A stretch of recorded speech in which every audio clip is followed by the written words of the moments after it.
This is WTF Nation Radio. WTF Nation Radio. WTF Nation Radio. Everything stated on WTF Nation Radio is to be considered the opinion of the person that stated it, and not an official representation of WTF Nation Radio or U.S. Army WTF Moments. Price does not include tax, title, or license. Some assembly required. Each item sold separately. Batteries not included. Objects in mirror are closer than they appear. If conditions persist, contact a physician. Individual results may vary. Keep out of the reach of children. Avoid prolonged exposure to direct sunlight. Keep in a cool, dark place. And please enjoy the show. Shots. I don't know shit about fuck.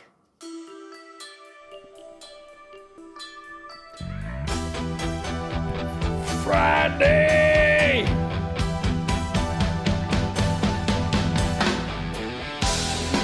All right, what's going on, everybody?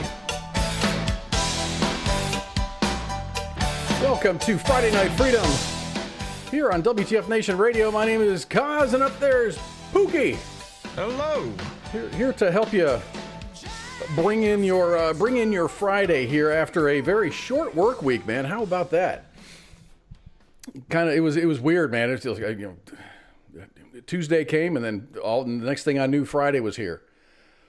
So today's the 9th day of September, 2022, and oh my gosh, what a great, busy, shitty, awesome week it was. You ain't lying.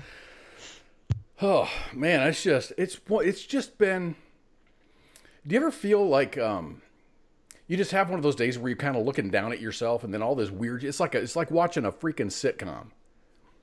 It's just like with my life this week, it's just been like watching a sitcom, and I'm sitting here watching it, eating popcorn, trying to take care of stuff, and it's stuff that's kind of beyond my control, but it's stuff that I have choices, and it's the choices that you makes the person that you are.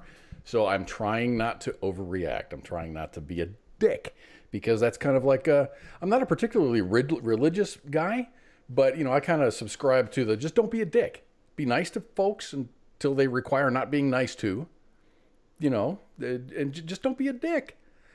That goes with driving or just life in general, and it's gotten me pretty far, and I'm proud of my choices, I suppose, recently, within the last 5 or 7 years, I guess. But, it's just, I think my life really began 5 or 7 years ago after I got divorced, and that's a whole other broadcast. But I'm doing Isn't good that now. Crazy how that works, though. It's. I hate to say it, I really do. I mean, I like being married. I love being married. But okay, let's just start there. Okay, last week. This is before Labor Day. So last weekend was Labor Day, so that's a week. A week before that, so 2 weeks. So the week before Labor Day, the whole Labor Day weekend, and then up until today, there's been this freaking car. I've been expecting a package in the mail, and I'll share some details with you in a minute. But I've been going out to my mailbox every single day, and there's this car that's been there. I don't know whose car this is. I have no idea whose car it is. It's not germane to this neighborhood. It doesn't belong in this neighborhood unless one of my neighbors bought it. The plates are expired, but only by like a month or so. So I started, I'm just like, okay, I go to the mailbox, nothing in the mailbox. Finally, this week, I'm getting like little nasty handwritten notes from my postal carrier. Took the time out to get out of the mail truck to put this note in my mailbox that says this Nissan Maxima is too close to the mailbox. I can't deliver your mail. So I'm like, all right, shit. So I called the post office, and they're like, no, the postal carrier still has control of your mail. It's not back. We can stop delivery, and then you can just come to the post office to pick it up. And I'm like, no, let me work on this. So I wrote a note, and I put it on the windshield of this car. And I just says, hey, would you please move your car like 10 feet forward? You're blocking the mailbox. I'm not getting mail, and me and my neighbor share a mailbox. It's like one post, two mailboxes. we're not getting mail because of this car. And, you know, like the post office says that the mail carrier is under no obligation to get out of the vehicle to deliver your mail. Okay, fair enough. Whatever. That's their guidelines. That's what they have to operate in. So I wrote this note, and days went by. They still hadn't moved it. I've cut the grass twice, and just blowing grass all over this car. I'd take my leaf blower, and I'd blow all the little trimmings and stuff off, and I don't want to be a dick. And so week number 2 happens, still not getting any mail. I get another nasty gram from the postal carrier, and it's like an official post office form that says if you don't clear the area around the mailbox, and they give you this little this diagram. I should have brought it so I could show it to you. But it's like a crayon sketch of here's your mailbox, here's the car, that car needs to be over here, and so that the week number 2, I'm in week number 2 of not getting any mail. I'm expecting a package, and this car was still parked there. I'm like, damn it, man, I don't want to be a dick. So last night, I decided I'm going to be a little bit more proactive. Went to the Fort Worth Police Department website, looked up, because there's U.S. code, 18 dash whatever, there you can't, it's illegal. It is illegal to block access to a mailbox. So I'm like, oh gosh, here we go. I'm going to be that Karen dude. I don't know what the male version of Karen is. Ken. I was a Ken. So I wrote. Or a Kyle. I think it's a Ken or a Kyle. There wasn't a specific slot for, someone's blocking the mailbox. And there wasn't a specific thing for abandoned vehicle. So I just wrote into the general mailbox. I said, hey, this is my address. There's a car blocking the mailbox. I haven't been getting my mail for 2 weeks. Getting nasty grams from the postal carrier. I'm summarizing my statement. And plates have been expired for, since July. I said the plates have recently expired. I didn't say, they got expired plates. And really, the end of July is when they expired. So I come back from work today, and the car's gone. It's not gone. It's just not in front of my mailbox. They moved it. It's across the street, dangerously close to another mailbox. But I've, in their defense, I've got really narrow streets, and all of our driveways are in the backs of our houses. So it's a really super narrow street. You've barely got room for 2 cars to pass each other, but people park on the street all the time. So it's kind of difficult to navigate. So anyway, that got cleared up today, and I got my package, and I'm very happy about this. Give me a second. So in the mail today, I don't know how long I've been waiting. I don't know how long this has been ready for me, but I got it today. So it's Operational Pineapple Express. So I would really like to I got mine. Where's mine at? I would really like to thank Scott Mann for the book. I look forward very much to reading it. Look at that. Pookie's got his. We've got ours. Yeah. I appreciate it. I haven't got into it yet, but I will. Just got it today. It's got a little letter inside of it, and it's got kind of a little you can't really see it because my camera's all jerked up.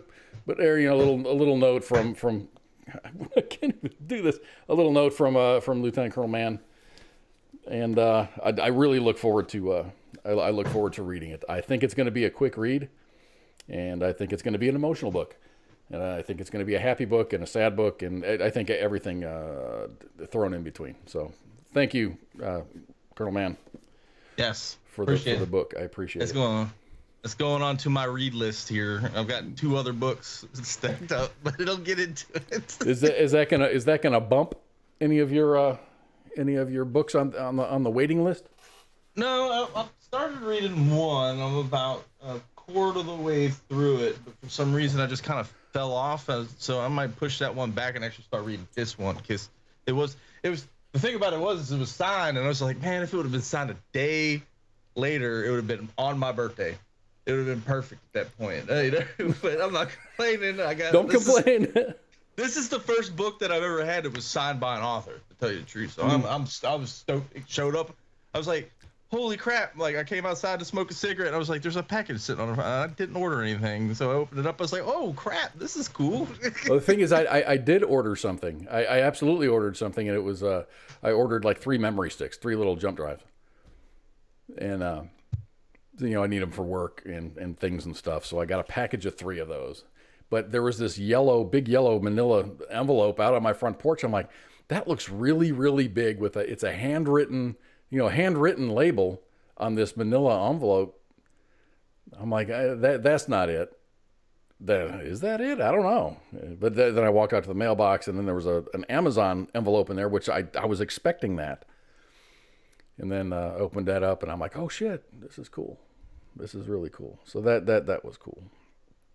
So another thing that happened this week, last week, no, that was this week. A long time ago, I told a story. I moved out of an apartment and I bought a house, and this happened back in 2020. So it was before that. 2019, either 18 or 19 is when I bought the house. I moved out of an apartment and I moved into this house. I broke the lease. When I turned in my keys, I went to turn in my keys, and I had a check. I said, this is what I owe you. And this is all this is even the fee for breaking my lease and my monthly rent. And there was no extra in there. So they said, no, keep that. We'll just send you a bill for the whole thing and then pay it, because we have to add in trash and your water bill. I said, okay, fair enough. So I put the money back in my bank, and I'm waiting for the bill to show up. And months went by, several months, probably 8 months went by. Still hadn't got a bill. I wasn't going to call them and say, hey, you need to send me a bill for, $1,000. I want to give you $1,000. If they're not going to send me a bill, I'm not going to pay it. So they didn't send me a bill at all. They just sent it right to collections. So I started getting I started getting these nasty grams from this place called Rent Debt, which is located in Nashville, Tennessee. But it was asking for, like, I owed probably $1,100. That included rent, and then I think water was like $20, and trash was $18. So it's about $1,100 is what I was expecting. But they were sending me a bill saying that you owe like $2,800. I'm like, no, that's not how this works. Because they had added a whole bunch of fees, which is illegal. They can't do that. So after, with every letter that they sent me, the money, the amount, the total amount that I owed went down. And then they sent me another one, and then the total amount went down. They were calling me. I'd never acknowledge their existence. Because that's when they say, okay, you have been notified.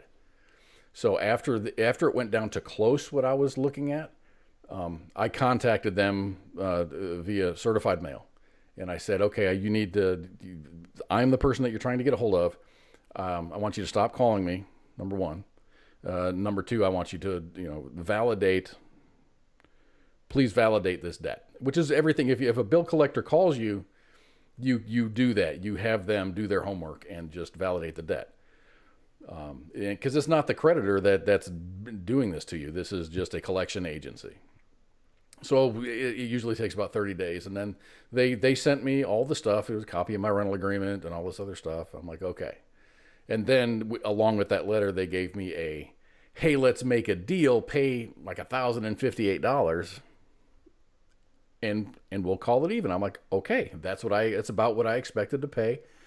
Went and got a cashier's check, sent it in the mail certified, and like a week or 10 days later, it was, I got something back in the mail saying that it had been received, and I hadn't heard anything from them. And this was back in 2020 is when all of this happened.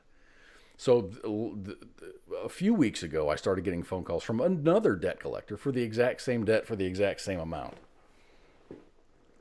And I'm just like, this isn't correct. So of course, first I did the please validate the debt, show me your proof. And they showed me the proof, and I'm like, this is the same proof as the other company gave me. So I said, okay, here I went through this 2 years ago. Here is proof of payment. It's a copy of it's a receipt for the cashier's check. It's a receipt for the certified mail. When I sent it, a receipt for, the return receipt when someone signed for it. All of that stuff was there.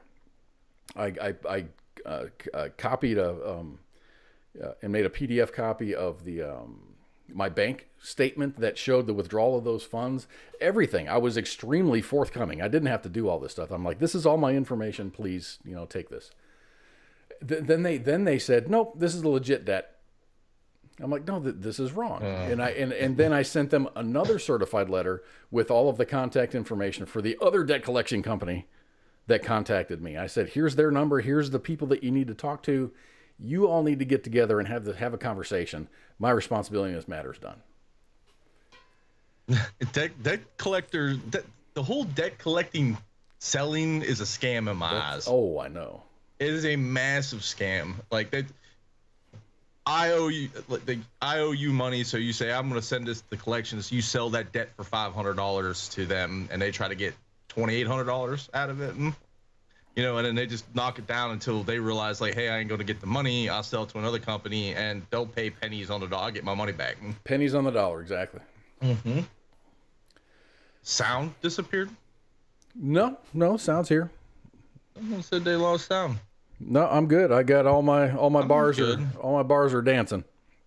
I'm good too on this end. So. Might need to reboot your just relaunch the page, just refresh it. So that was stressful for me because I'm like someone's trying to scam me, and it's not like they're trying to scam me. It's just they're not doing their homework. So I'm doing as much as I can. I tried to get a hold of the property developer that owns the building and stuff that I used to live in, and they've got a phone number, but no one answers the phone, and you leave a message, no one returns the call. So I filed a thing with the Better Business Bureau, and then like 2 days ago, this shit showed up on my credit report, and that pissed me off. Because I've got stellar fucking credit. See, now I'd be fighting people. And now I'm getting ready to fight people. I'm just doing the warm ups right now. I still got my trunks on and my jackets on, and I got my gloves on, and I'm ready to fight. And I'm making my way toward the ring, but there's a couple of steps that I have to follow first before I go and take legal action. But the thing is, the most that I can recover from this is $1,000. And here I was thinking, I'm like, man, I'm going to sue these fuckers for $1 million. But I think the most that they're liable for is $1,000. I just want them to leave me the fuck alone. But like the credit score just gets jacked up overnight. Next thing you know, your credit card company start dropping your freaking credit lines because they're like, oh crap, oh you're not paying bills, like it can spiral out of control really quick. It could, if I ignored it, it could and it would. But I mean, if they'd see my checking account, they'd say, okay, he's okay, he's cool. But it's nuts, man, because as soon as that hit my credit report, my score, and it was only one of the agencies. It only hit like Experian. It didn't hit the other two. It just hit Experian, and my credit score with Experian dropped like 23 points. So I went and it didn't show up on my other on the other credit bureaus. So I went to Experian. And there's a little link there where you dispute this. It's not very intuitive. It's very you have to hunt for it. But I found it and then I loaded up all my PDF documents and I hit send. Click. I'm done with this. And then I got a message back and it says your file size must be under 3 megabytes. And I had like 8 megabytes. Yeah. Or I had 8 megabytes and it says your file size must be under 3 megabytes. Hey, but I'm like, dude, like one document. We living in the 90s? I know. Are we living in the freaking 90s? I mean, crap. So I rescanned because I scanned everything in at like 800 dots per inch with 800 DPI resolution, just so there was no mistake exactly what was written on these pieces of paper. So I ended up having to rescan them in at, because I don't own Adobe not Photoshop, what is it? Adobe. PDF, the PDF Yeah, reader. the PDF. I just have Viewer. Foxit's a really good one that's free, and you can actually edit PDFs with it. So just a heads up for anyone that wants to know. So, you know, I tried to resize it, and it's like, you can do this. And it's like, okay, what size do you want? I'm like, great. So I hit resize, and it's like, if you want to do this, you owe us, you know, $50 or something a year just to use, you know, Adobe, the official, you know, not just the Viewer. I'm like, screw this, you know. So I just rescanned it in to a smaller size. Hopefully whoever received it can read it. But that's where I am with that. So that's a little bit stressful. I mean, I've got everything that I want. I've got a house. I got a car. I'm not planning on buying a car or a house in the future. I've got a credit card that I pay off every month. I've got that I don't carry a balance on. I buy everything with it and I pay it off every month. So I'm not hurting for that shit. And I got another credit card that I haven't used in years. It's got like a $50,000 limit on there. So if shit happens, if shit hits the fan, I'm okay. I don't have to worry about getting another credit card or a loan or anything like that. But damn it, dude, I don't need this on my credit card because it shows up as a blemish, man. It does look bad as, hey, this went to collections. So Take a long time for it to get off your. It takes a long time for them things to disappear. In Texas, it takes 4 years. Well, it depends on what state you're in. You're absolutely correct. So in Texas, as far as I think it's considered like a revolving. Is it a revolving account, or it's they really generalize whatever the categories are. So I think it falls under like revolving account or something like that. And it's like the if after 4 years I don't make progress on this debt, it gets dropped off and it is considered unrecoverable debt. Yeah, you get a 1099 note for that. You'll get a 1099 for that real quick. For an unrecoverable debt? Yes, I know you have to pay taxes on that. Yes, and that's what I was trying to explain to a lot of these younger kids that are like, oh, I'm getting college debt receipts. I was like, yeah, the federal government says they might not come after you, but your state might come after you because forgiven debt is considered a form of income. Yeah, I saw a thing in came out of Indiana. State of Indiana, they're like, okay, we're going to go. If you have any North debt forgiven, we're going to come after you for state taxes. North Carolina's doing it too. In Ohio, my ex-wife was a professor, and one of the perks in that college was you get free education for family members. I can go to college for free. So I came back from Iraq, and I enrolled in electrical engineering. And zero, didn't cost anything. Tuition was nothing. I paid a couple $100 for books, and then at the end of I think it was my third. I've had college in the past, so it was kind of all went together. So I was a junior, and then this was my first year at Bowling Green State, and we got a 1099 from the school saying, here, you have consumed, it was like $13,000 or $14,000 worth of education, and I owed taxes on that. I was like, motherfucker.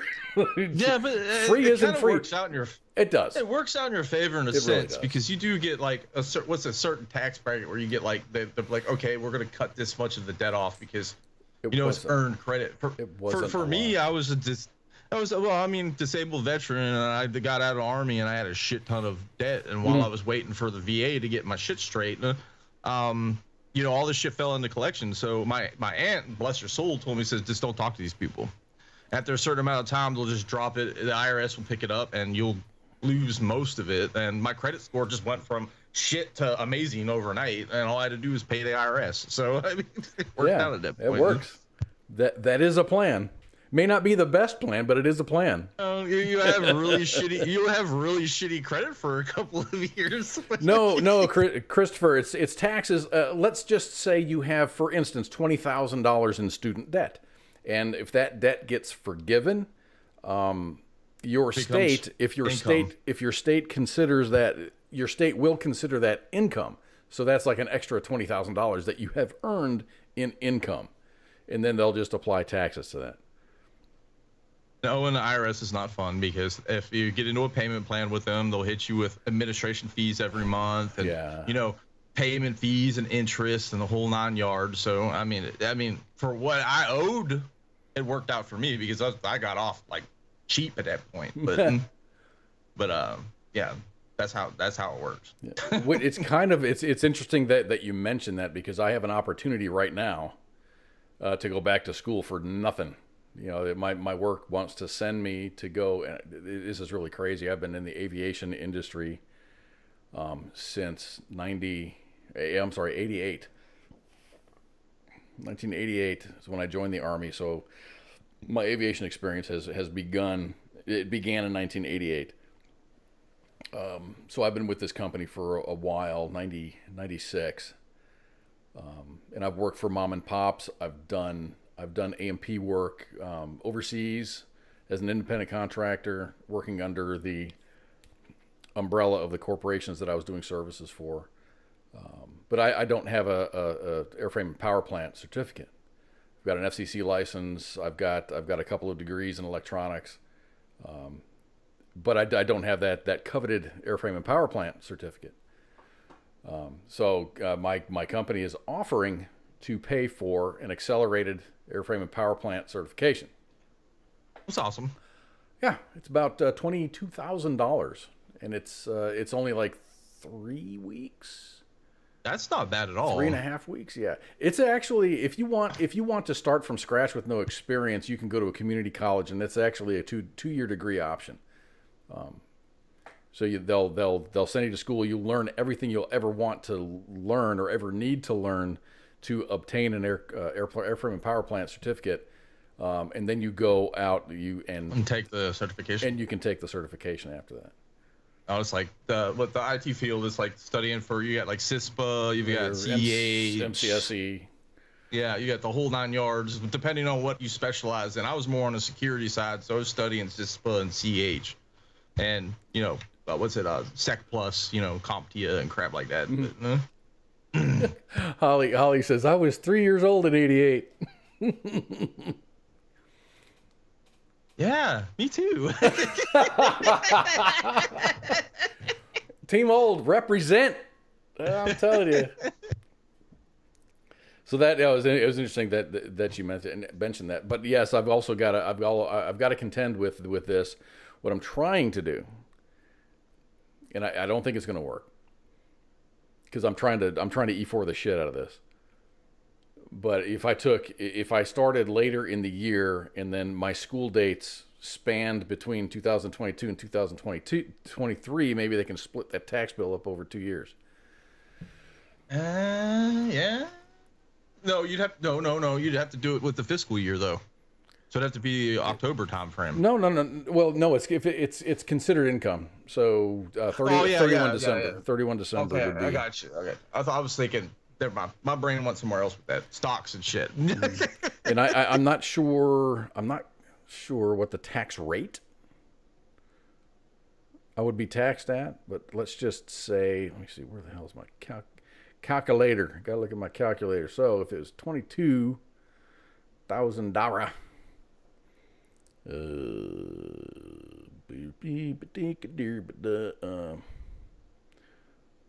Fall under the wow. 13-12%. That would fall under your 13-12% if you calculated that right, no? Worst case scenario, it cost me $6,000. It's not too bad. That's not bad, because I mean, if you're gonna get reimbursed from the company though, right? No? The company's gonna pay for it. Zero money out of pocket. But you still have to pay. Is that? It would show up at my end of year tax form. On my end of year tax, my W4. W2? W2. It would show up on my W2 for like other compensation. It would be like a $22,000. But then my year, I wonder if what I need to do is get back with my company and see towards retirement, does this count as my high five? Because they base your retirement on your top 5 highest earning years. So if they want to, I got you. You can't have it both ways. What rules are you going to follow here? So I've got a decision to make. I've got a lot of homework to do. I've already got the books. I've got all the A&P books. I'm sure I can probably download all of the. I'm notorious for bootlegging books on the internet. No, I've got them. I went. This is something that I wanted to do some years ago. And I just never did, because And all the jobs that I've had, I've always worked under the licensure of the people that I work with. So you never had to have an A&P. You could do the work and then just have an inspector, an FAA certified inspector. What is that? That is, I don't know what that is. Zelda? I saw a Z. Whatever you're trying to say, it's not coming out. I can't hear you. I'm sitting here muted. No, this is a Kindle. This is a Kindle Paperwhite that I hacked. Okay. And the screen that's on there right now is like the last thing I was looking at. I think it was a old Bible or something like that I was plowing through, but no, old English shit, no. But weird hobby of mine. So yeah, I've got some homework to do and some thinking. I'm thinking I'm going to go for it, but we'll see, because we're down to 2 guys, me and one other guy. We had one of our other technicians, one of the best technicians that we've had. He quit. Today was his last day, so he left early. Bummer, because now all the responsibilities for three freaking laboratories fall on me and the other guy. So until now time to talk about pay raise, you know. I already got that. I got a promotion and I got a pay raise, which is very, very rare in my company to get a mid-year pay increase and promotion. So which is cool, because at the end of the year, even if I get this little 2%, it's gonna be cool. It's cool. I love what I do. I love what I do, and don't tell my employer, but I'd do it for less. Oh, I really love what I do. So I'm thankful to have a kick-ass job. So what's new it's been a slow news week. What's been going on? I don't want to get into that.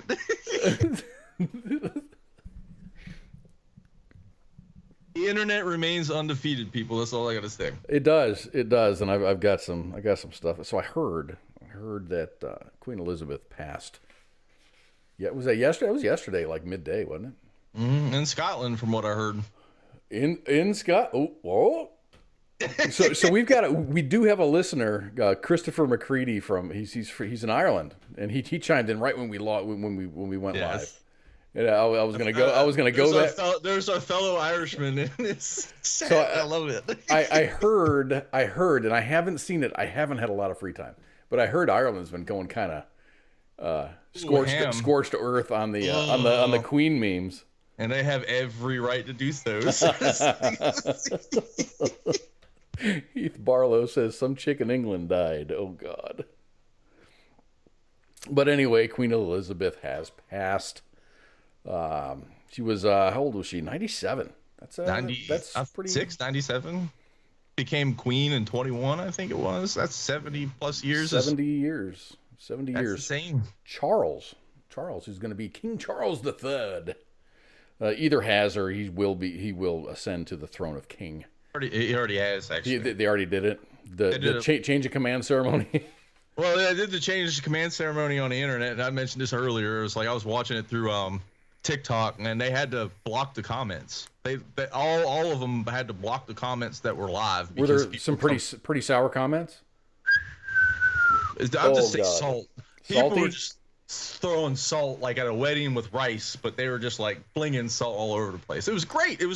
But I mean, as an American, we don't like the monarch too well. So I mean, I never really do I understand it? Yes, I understand it, but I don't understand why. Why is it still allowed? Who decided that this is the person that is of noble blood?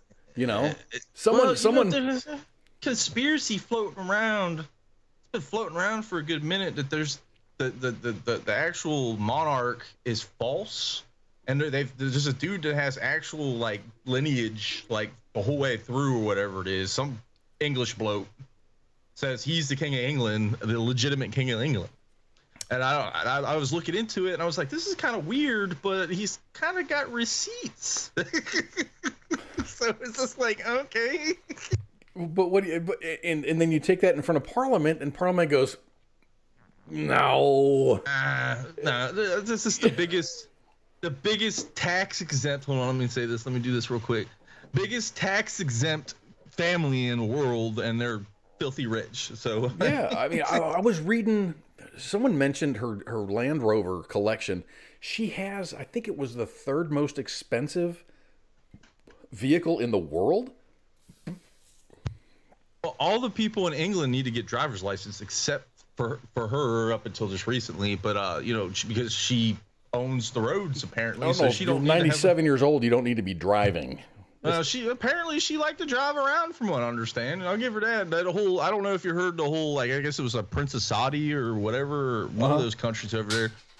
They're not used to women driving, and she drove this prince around, and she decided to just go like bat ham shit on the gas pedal. So remember that in the UAE, that highway I was talking about last week? I wonder if she drove on that.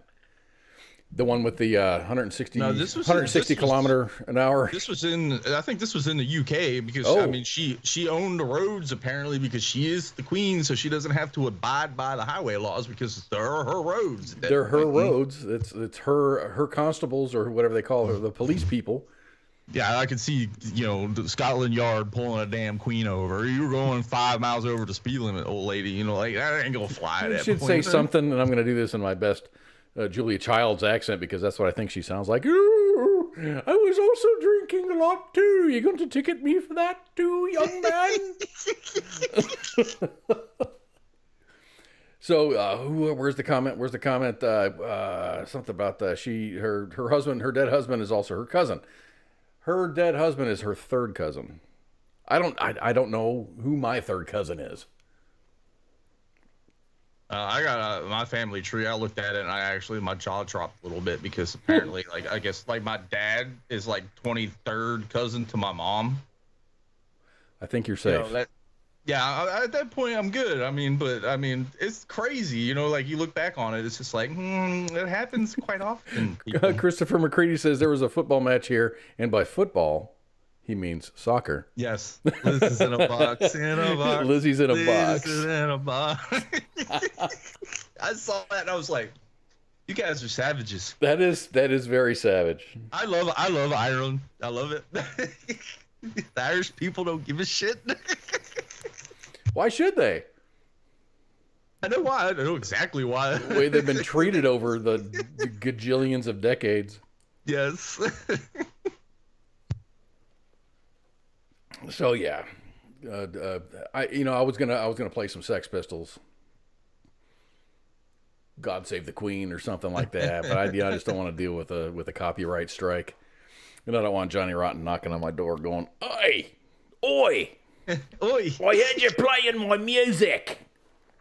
I do a TikTok a lot, and the big thing here in the States is a lot of these people are, content creators or whatever it is. But come out, you black and tans, and fight me like a man. I'm like, holy shit. That's great. I'm not gonna do TikTok. I'm not. I'm avoiding it every time you send me a link. I'll watch the video, and then it'll be like there's like a whole line of videos that are one after another. There's the one that you send me, and then there's the one and another, and you can get sucked into such a black hole.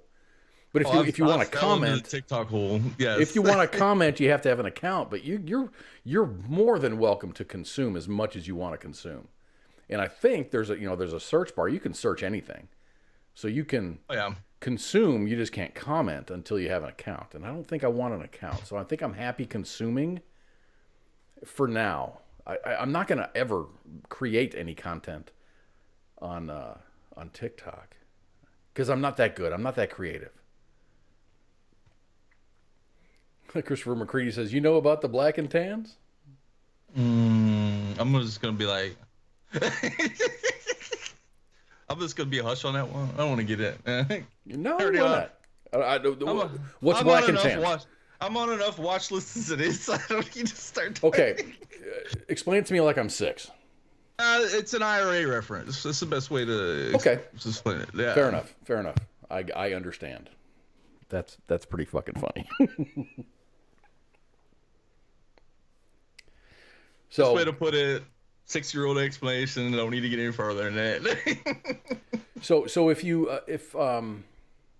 that means, do you hold on to your Queen Elizabeth pound notes? Are they going to be maybe worth something in 1,000 years? I mean, don't they still put her face on the Canadian money? No, they do. They do. When I was in Canada, I went to Montreal, and I went and got a bunch of Canadian money so I can pay in Canadian money because I'm in Canada. So is Canada just Little Britain at that point, or Big Britain? I guess Bigger Britain. Bigger Britain.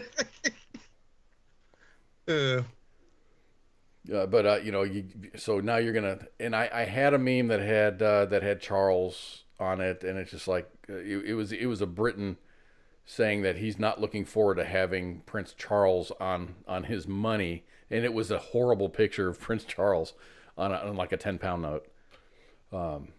Is this he's 77? He's in his 70s. He is in his 70s. 73. He's 73. He's 73. Insane. He's man. 73 years he old. waited his whole life to finally ascend the throne, and now, oh my god. Yeah, so that's the picture. That's the picture they're going to use for King Charles III. It's a good picture. That's a decent picture. That's a whole lot better bet. That's maybe when he was in his 20s. Kind of an unfortunate looking guy in his older age, but that's what it is what it is. He finally got a job after 70 some years. So I mean, exactly. What has he done in 70 years? I have no idea. I don't know. I don't pay much attention to whatever he does. But now, okay, since now he's King Charles III, who became Prince? Not Philip. Peter. Henry. Hank. I don't know. I really don't know. This is horrible because someone had a whole list of it, and I really don't like I said. I'll bet you Holly does. Holly can look at it. Prince Harry. Prince Harry. 1776. We stopped caring about that. So she had Prince Harry out there, and then she said Andrew. Prince Harry is still releasing his book on the royal family this year. I thought Andrew, whatever his name, Andrew isn't he the one who was tied with the Pedo Island crap? Well, half that family is.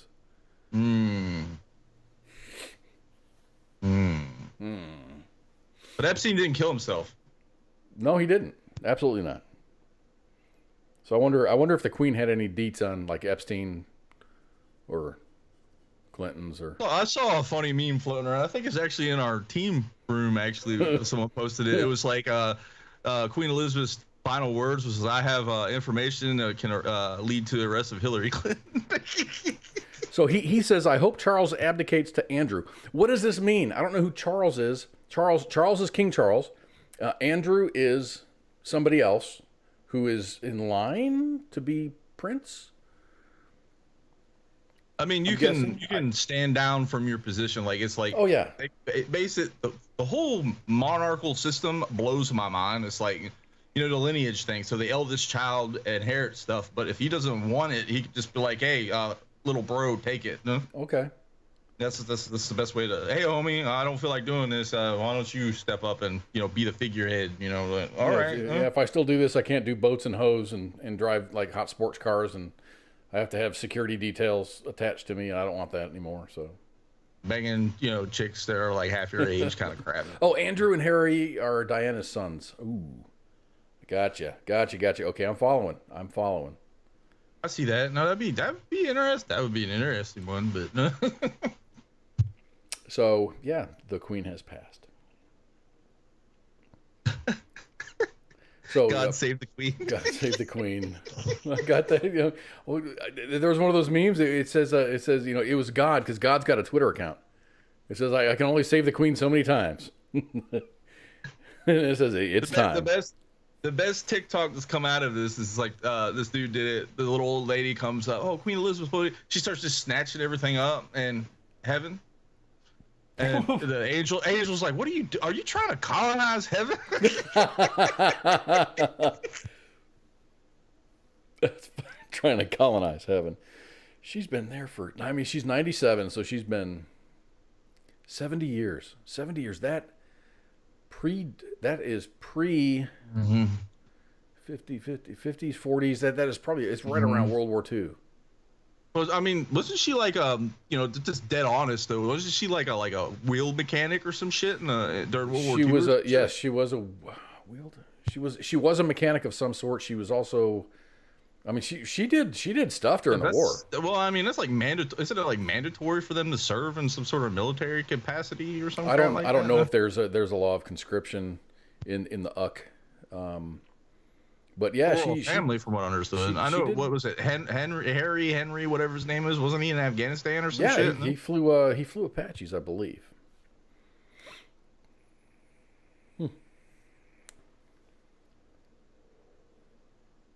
Watch the movie Michael Collins, Our First Army. What is a COS commander on station? Oh yeah. Michael Collins. Are you Googling something? Yeah. I've heard a name before and it clicked, and I think that's Irish. I think he's an Irish Republic guy. I think actually, but he's one of the ones that actually helped get most of Ireland, free from the rule. I guess. Okay. Yeah. That's like post World War I, 1916, 1918 time frame, I think. We're gonna have to consult with ICE. He was probably a teenager back then. He was probably in his late 30s because he did cross the Delaware with Washington. Well, speaking of President Washington, voting machines. Who would have thought? And this story is a credit to. This is a story credit. I'm going to credit this story to Mr. Pookie here. Yes. I saw that 4 hours ago, and I was like, "Holy shit!" Who knew that you could get onto eBay? Go to eBay.com and you can buy a voting machine. Old ones, new ones, probably ones you shouldn't have. This is an interesting story, and I really appreciate this story. Thank you very much for sending it my way. The guy's name is Harry Hursty. He has bought about 200 used voting machines without incident. But the one that he purchased on eBay last month is now the subject of a state investigation, with Michigan officials determined to find out how the device ended up for sale online. Quote, "We are actively working with law enforcement to investigate allegations of an illegal attempt to sell voter-assisted terminals acquired in Michigan." And that was a statement by the Secretary of State of Michigan, who is also up for re-election in November. And in a recent tweet, Benson noted that the voting machine was originally from Wexford County, and clarified that it was not used to tabulate ballots. It was used to print ballots, so it was a ballot printing machine. The U.S. Election Assistance Commission says voting machines should be meticulously inventoried and kept under lock and key. I don't disagree at all. So Hursty, the guy who bought the machine, he's got a really good reason for doing this. It's a hobby? I guess you want to say it's a hobby. He's a hacker. He's a hacker. He's a cybersecurity expert who is often contacted by state-level election officials to test the vulnerabilities in voting machines. That's why he bought the Dominion ImageCast X machine as soon as he saw it online. He said, "I've never taken a look inside of one of these," and he said it with some excitement as like a child. It cost him $1,200 to get this machine. The guy who originally found where he found it at, right? Yeah, it's in the story. Okay, later on. All right. I'll let you read that then. So he paid $1,200 for this machine in an effort to clarify any lingering questions about the image cast X provenance. He sent an email to the Michigan Secretary of State office alerting them of the deal. And it's something that he does whenever he buys a device online. If he thinks it's not, if it's sketchy, he lets. He's a white hat. He's a white hat hacker. Yeah. So it's a good thing that he did. They didn't know that the device was missing until they started looking to see if there was a missing machine. They really had no idea, and this is one of the biggest dangers to election security. As of Wednesday of this week, the machine was still in the same unopened box. He hasn't opened up this box yet. This dude's a smart guy, and I really appreciate him. It arrived nearly 2 weeks ago. Hershey said he was waiting on the FBI or some other law enforcement agency to come and pick up the 2020 device from his home in Connecticut. I'm waiting to find out if it was stolen. That would make the sale illegal. Or not. If it was not, then the machine is mine and I can get started. He's chomping at the bit to get started trying to hack this thing. I know the feeling. So Harry Hershey is 54 years old, and he's an expert in the field. He's been featured on 2 documentaries, Kill Chain, The Cyber War on America's Elections, and an Emmy-nominated film called Hacking Democracy. That pulled the curtain back on the U.S. election system. Both offer an unnerving glimpse into the weaknesses of today's election technology. I really wish they'd go back to just paper ballots. Punch a fucking hole. There's countries in the world where they do the whole, like, what is it? You use your thumb and it puts ink that stays on your thumb for like a month afterwards. Well, in Iraq, when the first elections were given and like women are voting, everybody's voting, they dip their thumbs in indelible ink so that it shows that they voted and that they can't vote again. I like that idea. Right? I fully support like a voter ID. I mean, there's a reason. Okay, the way our election system is set up, we vote in November, and the president doesn't take power until January 7th. Something like that, yeah. So that's a whole November, December. You got a whole 3 months to get everything together to be able to figure out who's going to be the next guy. Yeah, that leaves time for contestation. That leaves time just to get your crew. And I don't think it takes time to get your crew together. By that, I mean your administration, your cabinet. I think everybody who runs for president knows who's going to be in their cabinet. I don't think there's anybody's like, oh, I'm going to run for president. Oh, fuck, I won. Who's going to be on my team? That would be me. I would procrastinate to the last second, like, oh, crap, I need a cabinet. Damn it. Hitting up old friends from high school. Hey, you want to do a job real quick? Hey, Ice, what you got going on, man? We need a Secretary of Defense. What you doing for the next 4 years? So that's kind of cool. It's unnerving. I may hang out on eBay a little bit later. I haven't been to eBay. The last time I was on eBay, I bought a passenger side view mirror for my Honda CR-V because someone had hit mine and it had broken. The only time I ever use eBay anymore is to buy Magic the Gathering cards. That's about it. No? I used to make money on eBay, just buying and selling computer parts. Oh yeah, I used to do that while I was living in a barracks. I'd peruse online, be like, hey, this guy's selling this super cheap, and I'd have them ship it to the next guy to buy it. You know, I wouldn't have to ship anything because the guy I bought it from would ship it to the freaking person I sold it to. So I never did that. That takes like coordination and stuff. You're a smart fellow. It took some time, but you make $20, you make $20. You know, I've heard that. I've heard that in conversations. $20 is $20. You know, like living in a barracks, that's a couple packs of smokes. That's a case and a half of beer. Well, nowadays though, $20 is almost a case of beer. Well, it's a case of cheap beer. I think a 24 pack of Coors goes for like $21 now. A case of Yingling is 28. Is it 28? I drink Guinness a lot when I can find it at the grocery store, and it's like $9 The four pack. Yeah. Yeah. That CO2 cap on it. I mean, I prefer it from the tap, but when you can't find it from the tap, you know, you gotta go to other sources at that point. Usually you have to leave the house to get it from the tap. I don't leave the house very much, so I go to work, I come home. So we are going to take a break, I think. It's close enough to the top of the hour. This is really good. I love this conversation. I really like the chat here. It's been rolling. And who said it? That he said the chat was dead. You know, the chat may be dead in one of our broadcast elements, but not in others.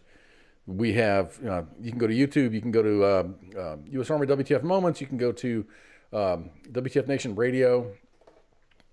There's Twitter, Twitch. You can do. There's lots of input options here. I tell people that all the time. If I got family members sometimes will write a comment, I completely miss it. It's like, I'm sorry, there's multiple chats that I'm trying to pay attention to at once. Fortunately, I mean, for me as the broadcaster, I've got, and you can probably do this too. Probably have to get permission. Just give you the login information, and you can actually see the chat. Like everything, I can see all of the chats. I have to figure that out one day. I'm gonna figure that out. I know it's not recommended. I mean, you can see the chat. You probably don't want to reply in that chat.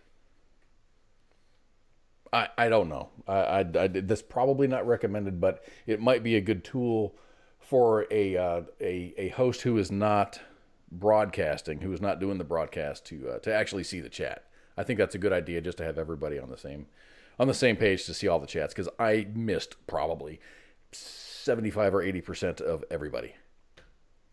I try to keep track of it, but you know, like my ADD brain has a hard enough time wrapping that around 4 or 5 different chats, so just usually someone out on one. All right, so we're going to take a break. When we come back, we're going to talk. We're going to have a conversation about lithium. We're going to have a conversation of just about California in general and their EV problem, their electrical vehicle problem and issues. California labor, iPhone 4. Antifa, and then some predictions that we had made on the air. Not we as an us, but we as a station just had, and then some stuff on police and fire and first responders, and it's going to be awesome. So hang on. I have no idea what slide I'm on, so this might look funny for a little bit. We'll be back in just a minute. You got about 6 minutes to go and refresh your drink, stretch your legs, and we're going to be back in just a little bit. Shots. WTF Nation Radio. WTF Nation Radio.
WTF Nation Radio. John Hancock. It's Herbie Hancock. Yeah. The voice of U.S. Army, WTF Moments. This is WTF Nation Radio. And we're back. We are back for the second hour.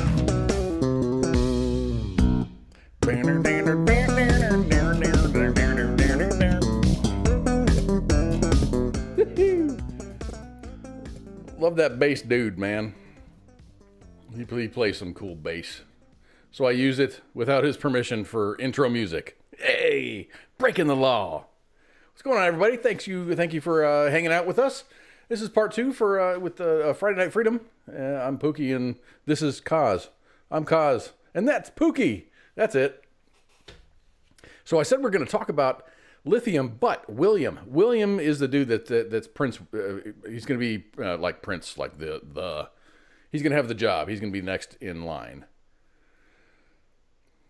I pulled up the article, and it had a whole bunch of pop-ups, and it was making noise. So I'm not going to pull up the article. But William is the next dude in line. I don't know who he is.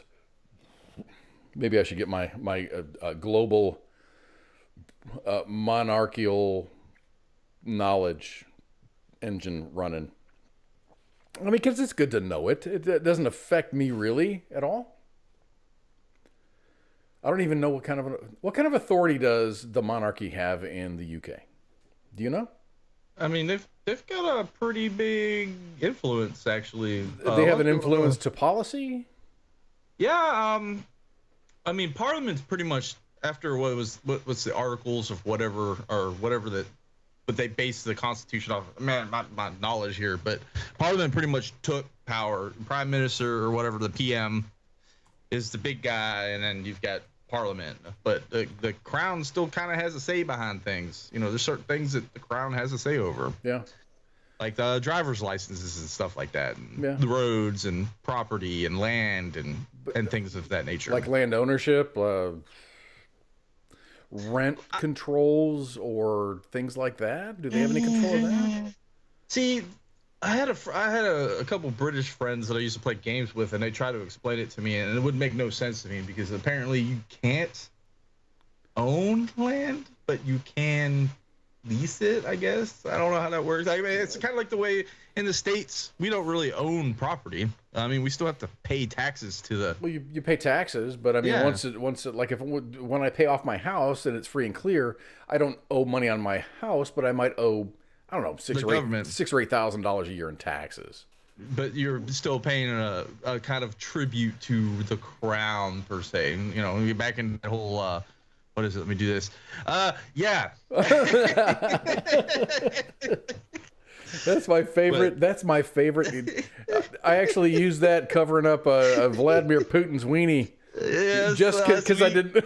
I was trying really hard not to get zucked, and it worked. But I found it funny when you kept turning it on and off. It was just like, oh, let's see what you're doing. So energy. There's this big push to go to like green, emission free.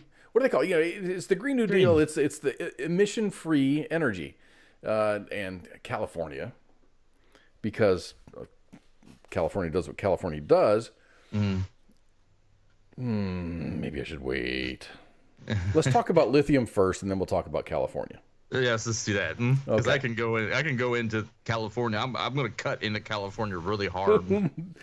Climate provisions in the Inflation Reduction Act, which was just recently passed, put the U.S. back on track towards significant emission reductions, potentially reducing greenhouse gas output by 40% of the levels that were in 2005. Not 40,000, or 40% of what we're doing now, 40,000 of what we were doing in 2005. Probably because we're doing less now than we were doing in 2005. I'm just guessing. Keith Phillips, who is Piedmont Lithium's CEO, said that when it comes to the transportation sector, domestic resources for lithium, the most critical mineral used in electric vehicle production, may not be sufficient and probably are not sufficient enough to meet these ambitious targets. The Biden administration, for instance, aims to slash the sale of gas-powered vehicles to 50% of all new purchases by 2030. So that is a goal by saying every car purchased in 2030 is going to be half of what it is now. Half of all vehicles purchased are going to be electrical vehicles. I don't see that happening, but it's a lofty goal. It really is.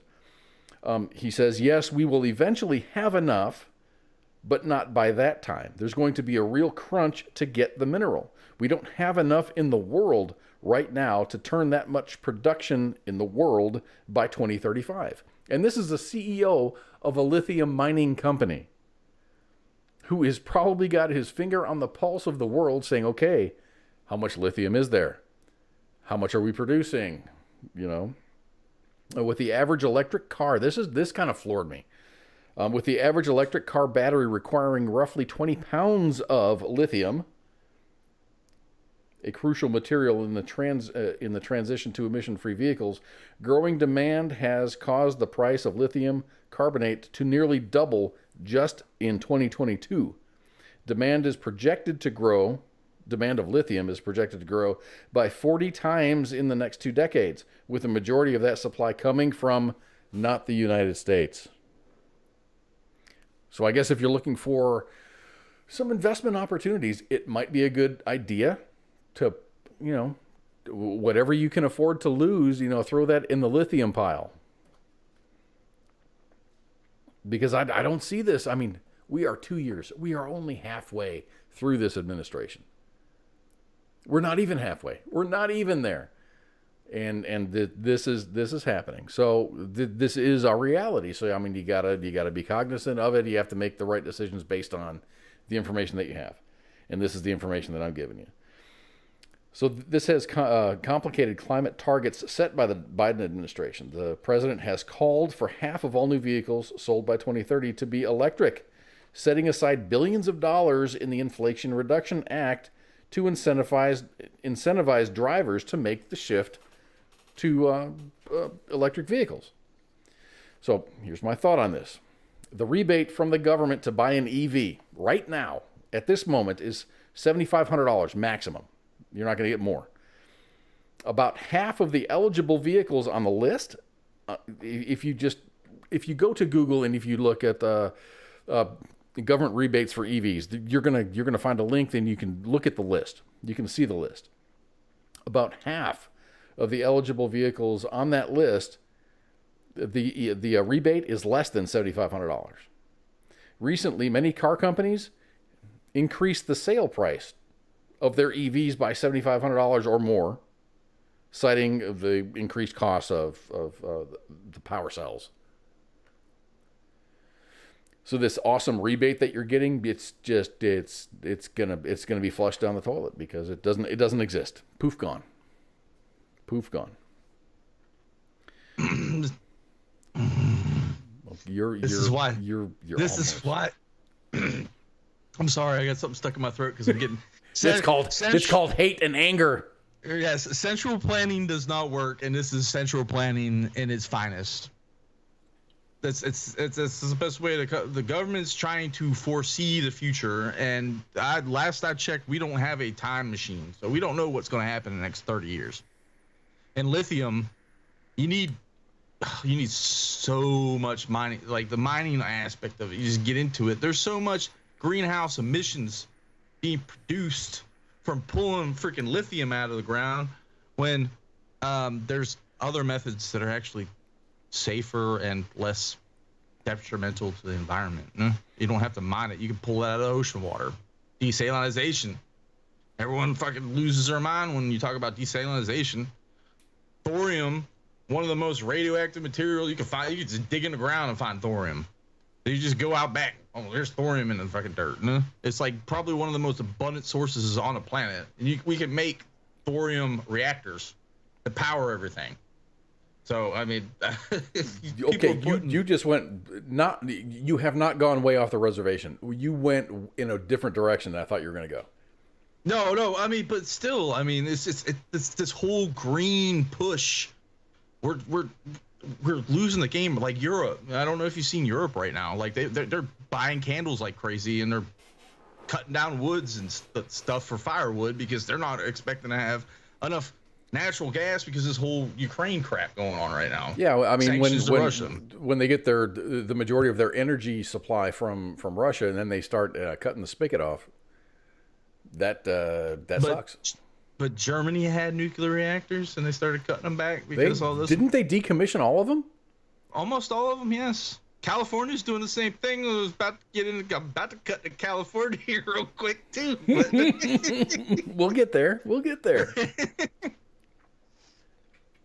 But no, it makes no sense. You keep building solar panels and putting up windmills. You know, I hate to say it, you're not fixing the problem. You're just like, what do they call it? Plugging sticking a finger in a dam? That old story about the kid that held his finger in the dam trying to keep the town from flooding. Yeah.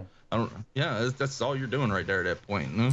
So these tax credits that you get for buying an EV, those tax credits come with requirements calling for parts and components to be largely sourced in North America, leading some EV makers to push back against the goals on the grounds that they're not realistic, which they're not.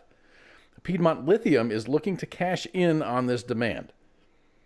As one of only a handful of U.S.-based lithium miners, on Thursday, the mining company announced plans to open a lithium processing operation in Tennessee, with construction to begin in 2023.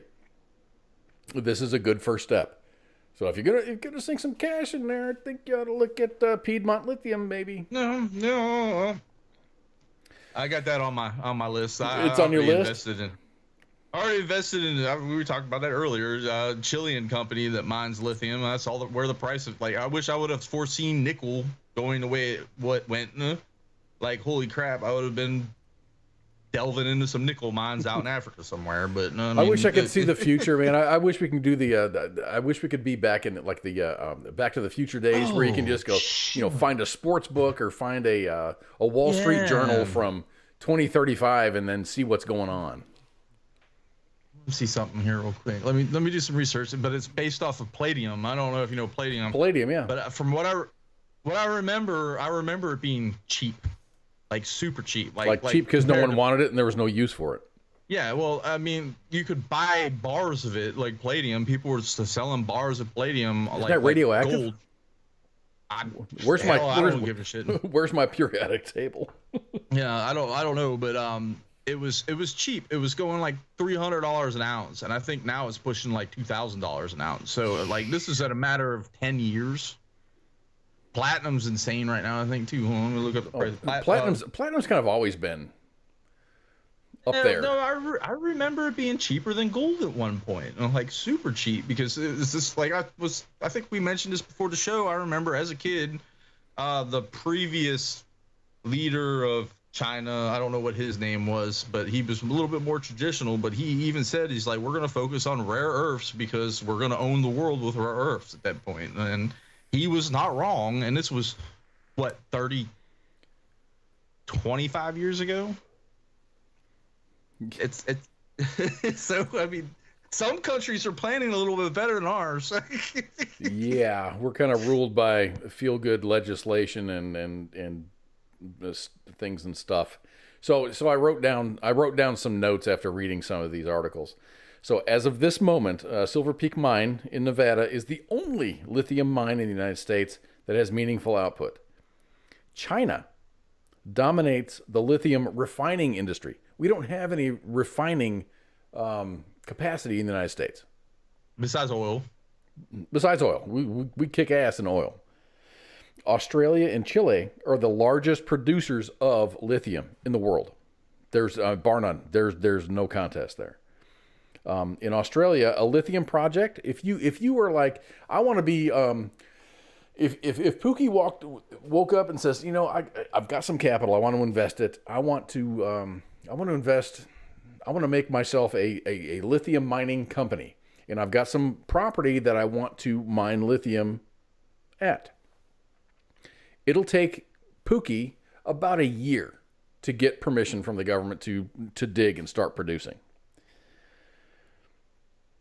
In the United States, lithium projects can take anywhere from 2 to 8 years because of environmental regulations and things and stuff. MRSA. Yep. People don't understand. You got OSHA and MRSA, and I knew a person that worked in the mining industry, and MRSA is like OSHA on freaking crack cocaine at that point. That's how strict they are about shit. Well, because, I mean, look, here, I'm going to post a picture here. This is the picture of a lithium mine. That's a strip mine. That's fucking nasty. And that's good for the environment, though. This is good for the environment.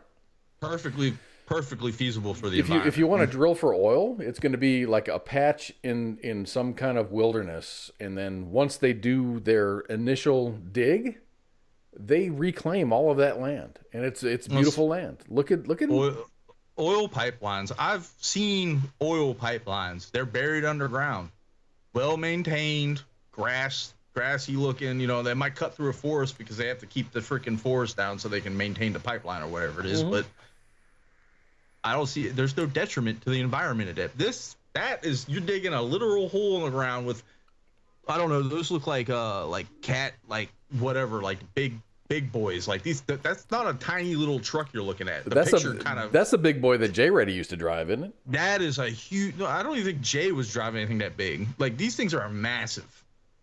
The bulldozers are massive. And guess what they run off of? Diesel. That's the crazy part.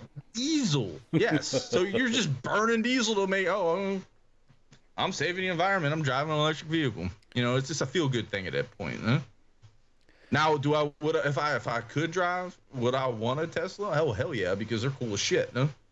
But that's just my personal opinion on it. But, I think Teslas are cool as shit, but as soon as you run out of your warranty period, then the wheels kind of come off, and then you're kind of fucked. You get 10 years, and I think the battery's built into the frame. And, I don't want Tesla sending me a cease and desist kind of thing. But I'm just saying you can't repair your own vehicle. Yeah, the right to repair is not with a Tesla. Right to if Congress would pass right to repair, this would make sense. But the right to repair crap, as long as that's floating around, and Apple and Google and all these big companies are fighting against. John Deere's a big one. People don't realize that John Deere's big about the. That's a whole different story. Dude, we can get into a John Deere tractor, John Deere green, whatever that country song is. I mean. It was, back in the day, you buy a $20,000 John Deere tractor and you can do your whole land, everything. But now, you can pass it down to your grandchild. Exactly. At that point. But now, with technology, there's so much technology in the new John Deere product line that they require that you can't fix your own shit. You have to. It's like buying a printer. You're going to pay cheaper for the printer, but in order to put ink in that thing, you're going to pay through the nose. Exactly. But with this whole thing, like with Biden trying to push, like, we want half the vehicles on the road being electric. I kind of have this dystopian future where it looks like kind of like Cuba, where we're driving around in 1950s vehicles because sanctions on Cuba have been for so long that they don't even get vehicles. Check out my new rickshaw. Yeah, I'm driving around in an old freaking International 7.2 diesel from back in the day because that's the only thing that will run, and I can run it on diesel. You can run ATF through it, And God bless the Cuban people, man. They have. I mean, they've got 57 Chevys that they make parts for because they can't get them from anyone. Exactly. But that's central planning. That's what central planning does. People don't understand. Oh, we're going to save the environment. Yeah, and then 20 years down the road, your grandchildren are going to be piecing together, like they're going to be hitting landfills up trying to freaking find an alternator somewhere. Posting memes. If there's an internet back then or up then, in the future, they're like, man, my grandparents had it made. This fucking, the future sucks. So what about, with lithium and everything, this sounds like it may be, everyone talked about, wars for oil and stuff. there was a supposition that there would be wars for water, wars for clean water. I think there's going to be wars for lithium. If we keep going down this path, rare earths will be the future war, but I think water will be, like you said, I think water will be one of the big ones too, because I don't know if you've been paying attention to what's going on around the world. You know, Pakistan has this massive lake in it. China, people are sleeping in caves because their power is out, and you know, like it's nuts. You start digging around, like what's going on in the world. California chugging water from Lake Mead, and Lake Mead's at an all-time low. You know, like. There's so many mafia bodies washing up, and it's nuts out that way. That's get into China. California later. We're gonna get to California right now. Anyway, I think we predict that lithium. Whoever the lithium sources in the world, which is what Chile and Australia, are going to be geopolitical. I think you're going to see Australia be a powerhouse as far as a global leader. They're going to get rich as far as lithium goes. I think they ought to.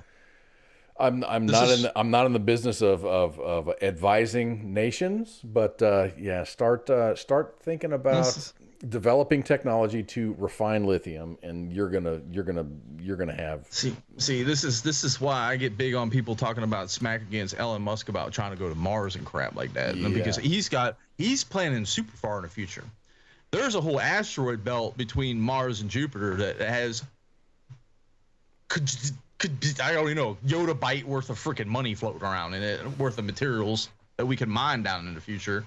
But we're sitting here, you know, arguing about, I don't want to get into that, but the Queen of England. Hello, Heather. Thanks for finally showing up. You're late, but I'm glad you're here. Thanks for hanging out with us. But yeah, I think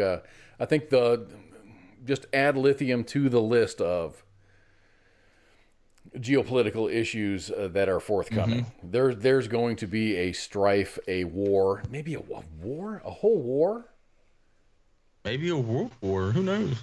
Over lithium. I don't know. I really don't think lithium is the one we should be fighting over. Thorium is the future of energy in this fucking world. I really do believe that, but that's just me on that point. Huh? I've been looking into the nuclear reactors and the molten salt reactors and stuff like that. I saw that there was a fusion reactor in the United States and then another one in another country. I don't know which one it is. China's been doing the salt reactors. They've got this. They're working heavy at that. We had a fusion reactor that was like at gajillions of temperatures. Or whatever was it Kelvin? It was nasty. It was nasty hot. And they ran it for 30 seconds or a minute. A fusion reactor. That was China. They got like surface temperatures of the sun. They were doing fusion, not fission. It's a fission reactor? No, it was a fusion reactor. They were doing a fusion reactor. Yeah, it's not fission's the future of energy. I first Elon Musk said it. I believe it. If you can harness the sun, that would be awesome. And there's a lot of effort for that. So let's talk about California, because I know you're wanting to talk about California. That's number 6. So California, the country's most populous state and the center of U.S. car culture, is banning the sale of new gasoline-powered vehicles starting in 2035. The rule issued by the California Air Resources Board on Thursday will force, this is like not this last Thursday, but the Thursday prior, will force automakers to speed up production of cleaner vehicles beginning in 2026 until sales of only zero-emission cars, pickup trucks, and SUVs are allowed in the state. Kathy Harris of the National Resources Defense Council said, quote, California is once again leading the way by establishing common sense standards that will transition to sales of all zero polluting cars. and light-duty trucks. 1 week later, 1 week after her statement, right before the Labor Day holiday, California asked electric vehicle owners to limit when they plugged in to recharge. The California Independent System Operator, which manages the state's power grid, sent a flex alert. So for all of our listeners in California, you probably got this flex alert asking residents to voluntarily reduce their electricity use between 3 and 9 p.m. by not using large appliances, and then set the minimum temperature on their AC units to 78 degrees. Dude, it was like 100 degrees in California. In some places it was more, some places it was less. But the average temperature, I guess, in California over the last couple of weeks has been about 100 degrees. And they're being told to set their ACs at 78. My AC is set at 80 degrees when I'm away. And then when I get home, that motherfucker goes down to 74. When I go to sleep, it goes down to 70. That's how comfortable I like to sleep. So California, right or wrong, these are my comments, these are my views. Right or wrong is usually the trendsetter when it comes to these things. And it wouldn't surprise me one bit if other states hopped on board for this, banning gasoline-powered vehicles.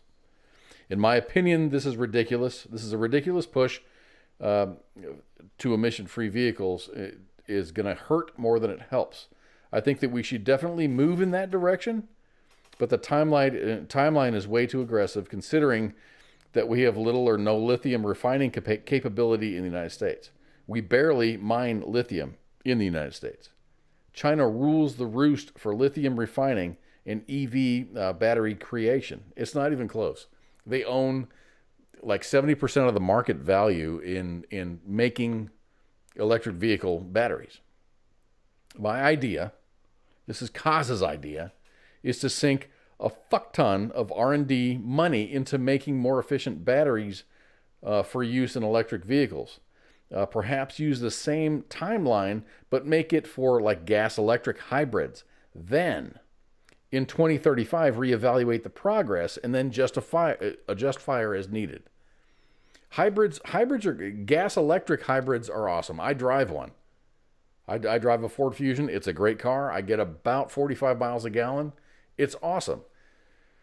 I'm actually consuming half of the gas that I used to consume when I drove a Honda fucking CR-V.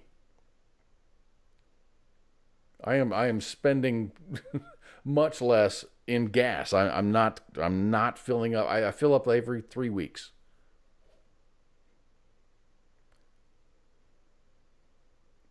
So I don't know, man. I think the way to go is to sink some money into the R&D.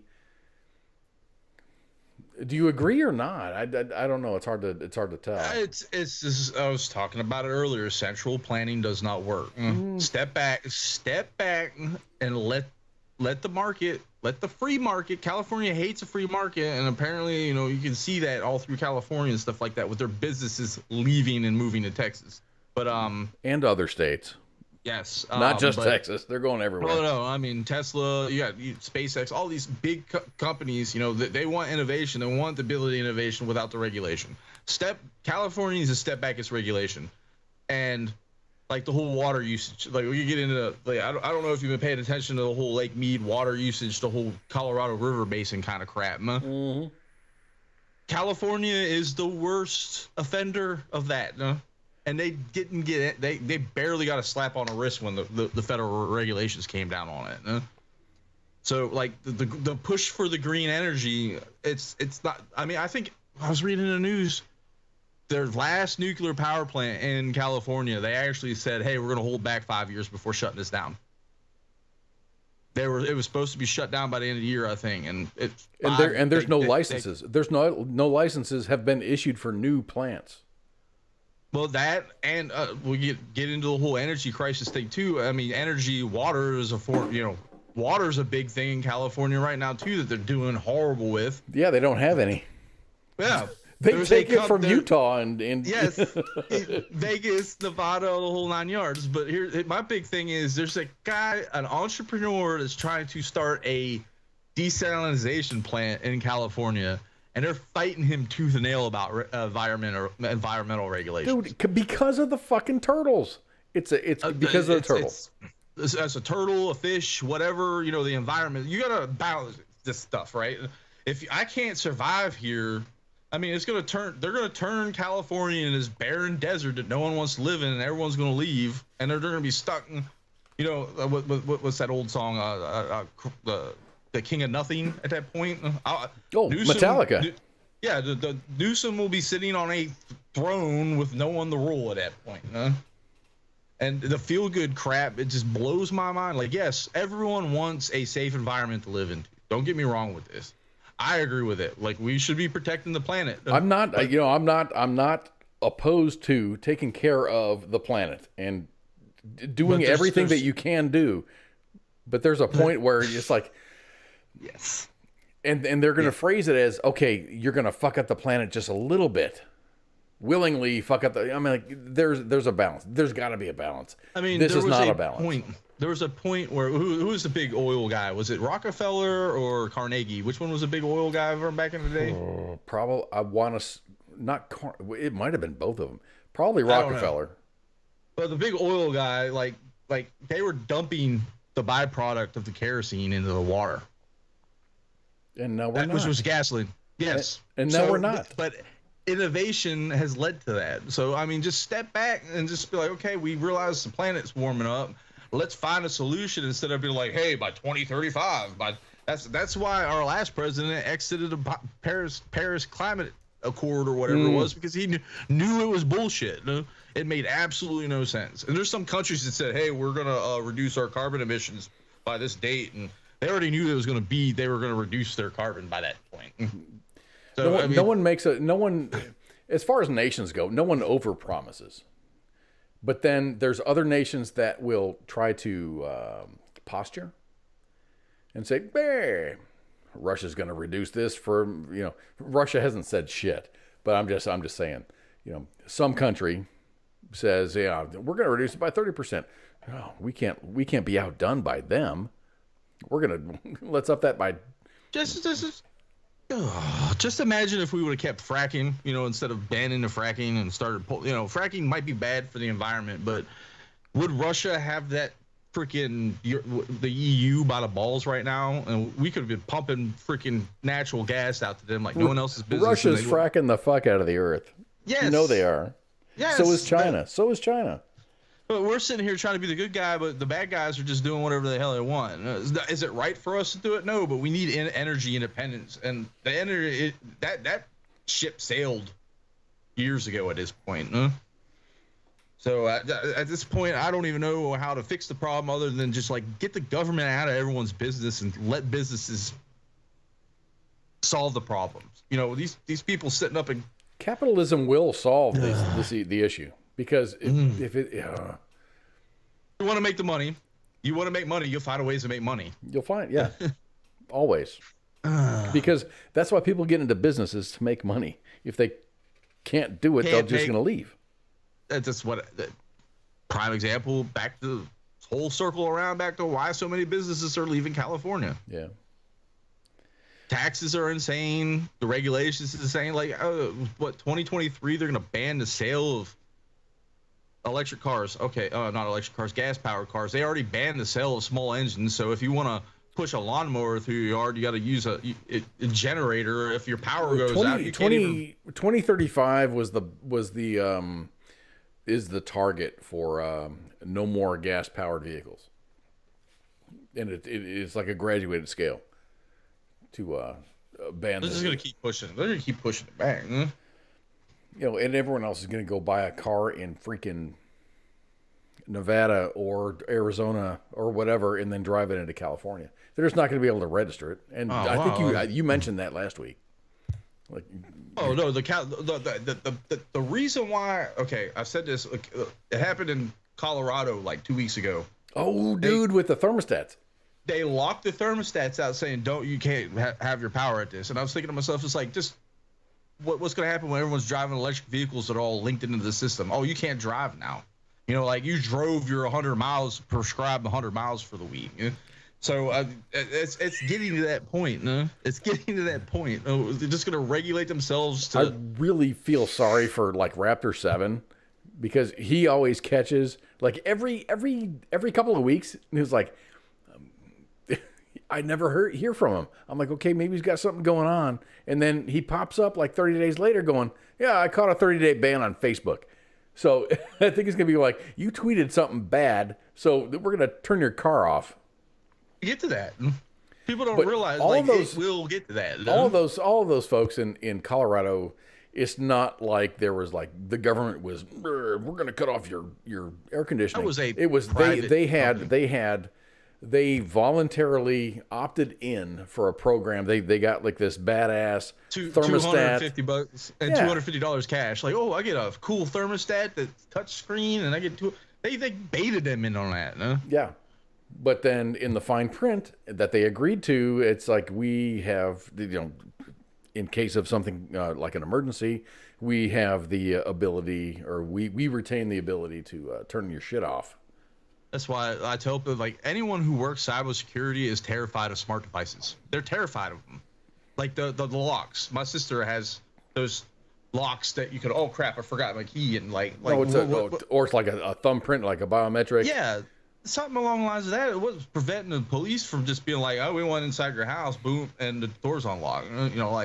Yeah, I'll never put one of those on my house. No, never. You know what? California does some fucked up stuff, man. They've been like. What do you say? Heath mentioned something about storing water. In all 50 states, it's legal to store rainwater. It depends on your jurisdiction, and EPA regulations over ponds is what the big thing is that people get on at.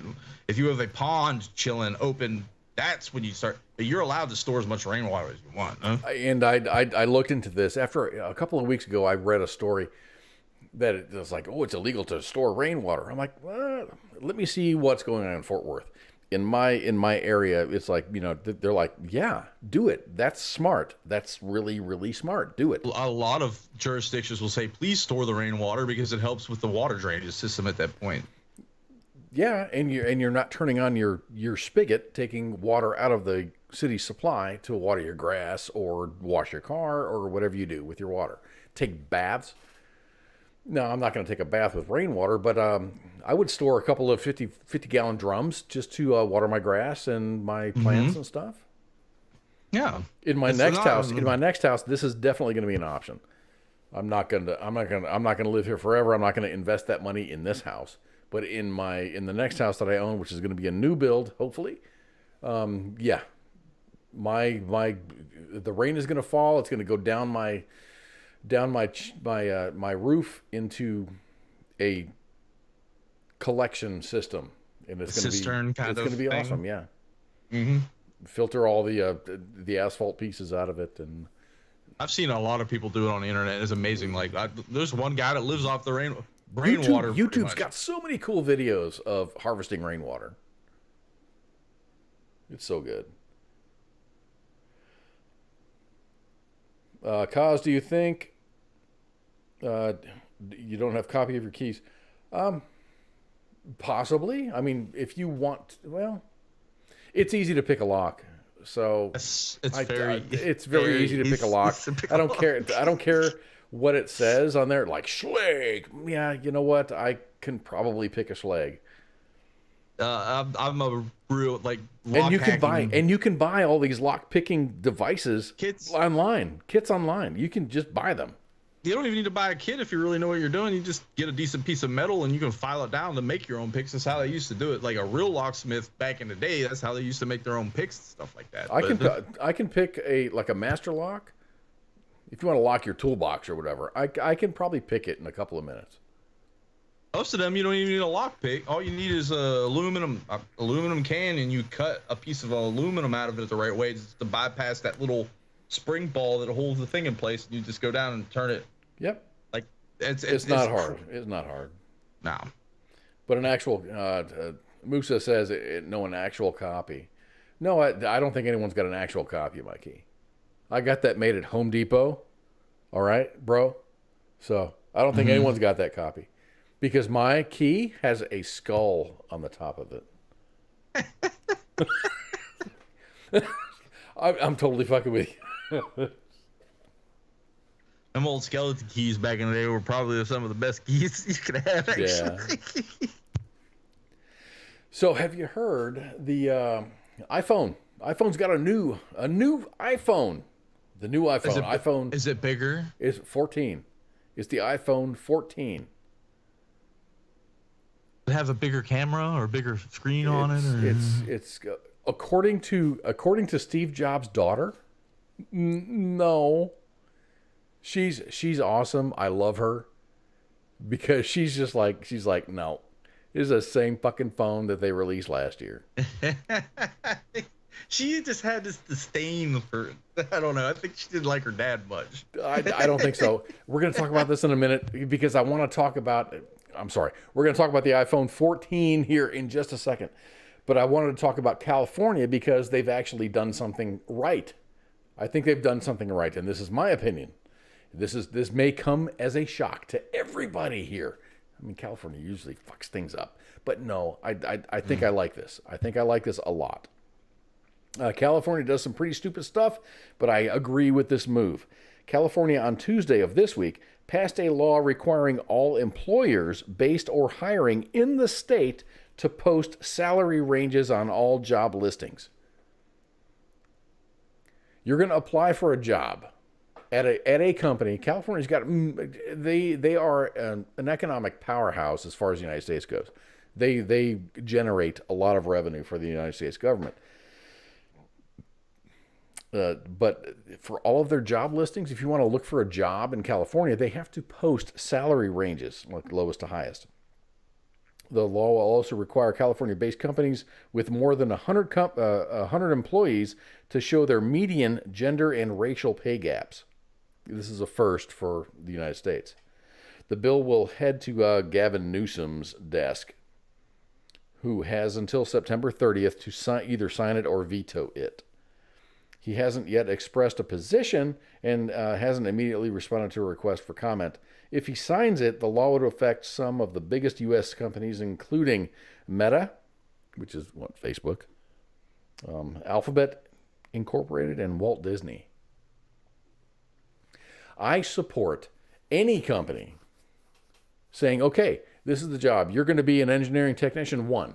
Your salary is going to begin at the lowest is going to be $52,000, but as an engineering technician 1, you can earn as much as $60,000, and then either you get promoted or you're gone. Engineering 2, $73,000 to $75,000. Something that is really good, and that's really awesome for people who are seeking jobs. Why should I waste my time trying to get hired by a company that's going to pay me less? I was going through a time where my job was in jeopardy just because they're going to lay the fuck off of everybody a couple of years ago. So I'm like, okay, I'm going to go work for Lockheed. I really want to live in Colorado because it's a beautiful state. I love that state. So I was going to go work for Lockheed Space. I applied. They sent me a message back, said, hey, we want to interview you. I was on the phone with these folks, and they wanted to start me off at, dude, like $18 an hour for what I do. I'm like, are you fucking kidding me? Did I hear you correctly? You're gonna pay me $18. It was like $18.63 an hour. You're gonna hire me at the low end? I mean, I'm already an engineer 3 here, and you're gonna hire me as an engineer 1 and start me off at $18 an hour? The hell, fuck no. Because I mean, it would have been great and easy to kind of. It was a non-union. It was an engineer position. And so you earn what you're worth in those kinds of positions. It was a non-union position, but damn it, dude, no, I'm not taking like a $10 an hour cut in pay to live in a state that I love. Looking at rent, It really gives. It really gives. What I appreciate is you can say, okay, I'm gonna earn this kind of money working for this company in California.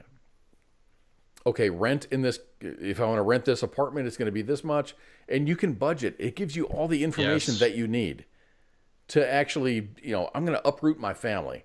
I'm going to sell my house. I'm gonna move from where? Nebraska, Texas, whatever, name that state, to California to earn this glorious money. How much does it cost me to live? It gives you more information. It also allows for competitive wages at that point, because other companies can sit there and be like, holy shit, these people are paying way more than what we're paying. So in my industry here, I mean, we don't have that. It's actually frowned upon that we talk about wages. I'm not sure if it's legal or not. I don't know if I'm going to get totally legal unless you sign a contract against it. And I haven't. I'm very cognizant of what I sign. It actually pisses people off. They're like, okay, just sign this. We're going to talk about your salary. Okay, great. Let me read this first. Yeah, I'm going to read this first. Give me 15 minutes. Because I'm going to read it. I'm going to think. I'm going to decide what I think I know. And then I'm going to read it again and make sure I know what I thought I knew. And then I'm going to read it 3 times just to make sure that I'm clear on what I'm being told. 100% right there. It is 100% legal for you to discuss wages amongst your fellow employees, co-workers. So I think it would be a really good idea for all the employers. I don't care if it's Walmart. I don't care if it's Lockheed Martin. I don't care if it's John Deere. I mean, these are the jobs that we offer. This is the salary ranges for the level of experience that you have. There's not a bad thing there. I don't think I really don't think there's a bad view on that. Can you think of a bad thing? No, the only thing I can think of is like if companies are forced to post their wages on the internet, that allows me as, whoever looking for a job to be able to shop for wages, competitive wage. This is how free market capitalism works. Hey, it's like the whole hospital not telling you what a freaking pill of ibuprofen costs. You want to pay $500 for it. Huh? They need to post their wages, their prices and stuff like that. I'm big about that. I think everyone should have as much information as they can gather if they want to uproot their entire family and livelihood from one place. I've got a great job. I love Texas. I absolutely love Texas. I've moved out of Texas once, and then I immediately returned within a couple of years just because shit is really good in Texas. What I would like to do is live other places, but it would be really awesome to figure out, can I afford to live there? So... Made a mistake with Florida. I went down to Florida and the housing market went through the roof. So it went 400% someplace. You were fixing to be our Florida man here for the station. Yeah. Florida's a beautiful state. The only thing that sucks about Florida is the 3 in the morning crackheads at the gas station. That's about it. Huh? Well, just don't live near a gas station. You can live in the not the bayou, the swamp. There was a dude. Oh, I saw a story. I was gonna talk about this, like our Florida man story. There was a guy that went into the swamp. Somewhere. I don't know where. It was Florida. It's all swamp to me, except for Disneyland. There's like Miami, and then there's Cape Canaveral, and then there's the rest of it's swamp, and then there's Jacksonville and everything in the Panhandle. But this guy went somewhere, and then there was this body of water. He's like, well, fuck it, I don't want to walk around. I'm gonna swim through it. So he was swimming through it, ended up getting his arm like ripped off by an alligator, and got to the other side. He spent 3 days in the swamp trying to find help. He did finally. I'm really surprised this guy's just not room temperature. But yeah. They made the first and most fatal mistake in Florida. If you can't see in the water, don't get in the water. Okay, let's go to the iPhone 14. iPhone 14. So I mean, really don't jump at the opportunity. You know, a lot of folks. My phone is, probably 4 years old now. It's on the charger because my fucking battery doesn't stay lit for a long time. But I think it's like 4 years old. Or it's not an iPhone. It's a Samsung S9. And now 10, so yeah. And now they're up to like 23 or whatever. 20. Yeah. I don't prescribe to that. That's another thing. I don't prescribe people that buy a new phone every year. I think that's your right to do it, but I think you're an idiot. I honestly think that's. So a lot of folks with this iPhone 14 aren't really happy. Even Eve Jobs, which is Steve Jobs' daughter, is not very impressed, and she posted as much on her Instagram page. So here's on the left is Eve Jobs, but on the right is the picture that she posted. She goes, as a guy like me upgrading my iPhone 13 to an iPhone 14 after Apple's announcement today, and it's like a shirt showing the exact shirt that the guy's wearing. It's the same fucking phone. They're just calling it 14. There might be some differences. There has to be some differences, or else they couldn't do that. Another interesting story is as far as smartphones, like phones in general. EU lawmakers have proposed sweeping requirements for smartphones sold in the region.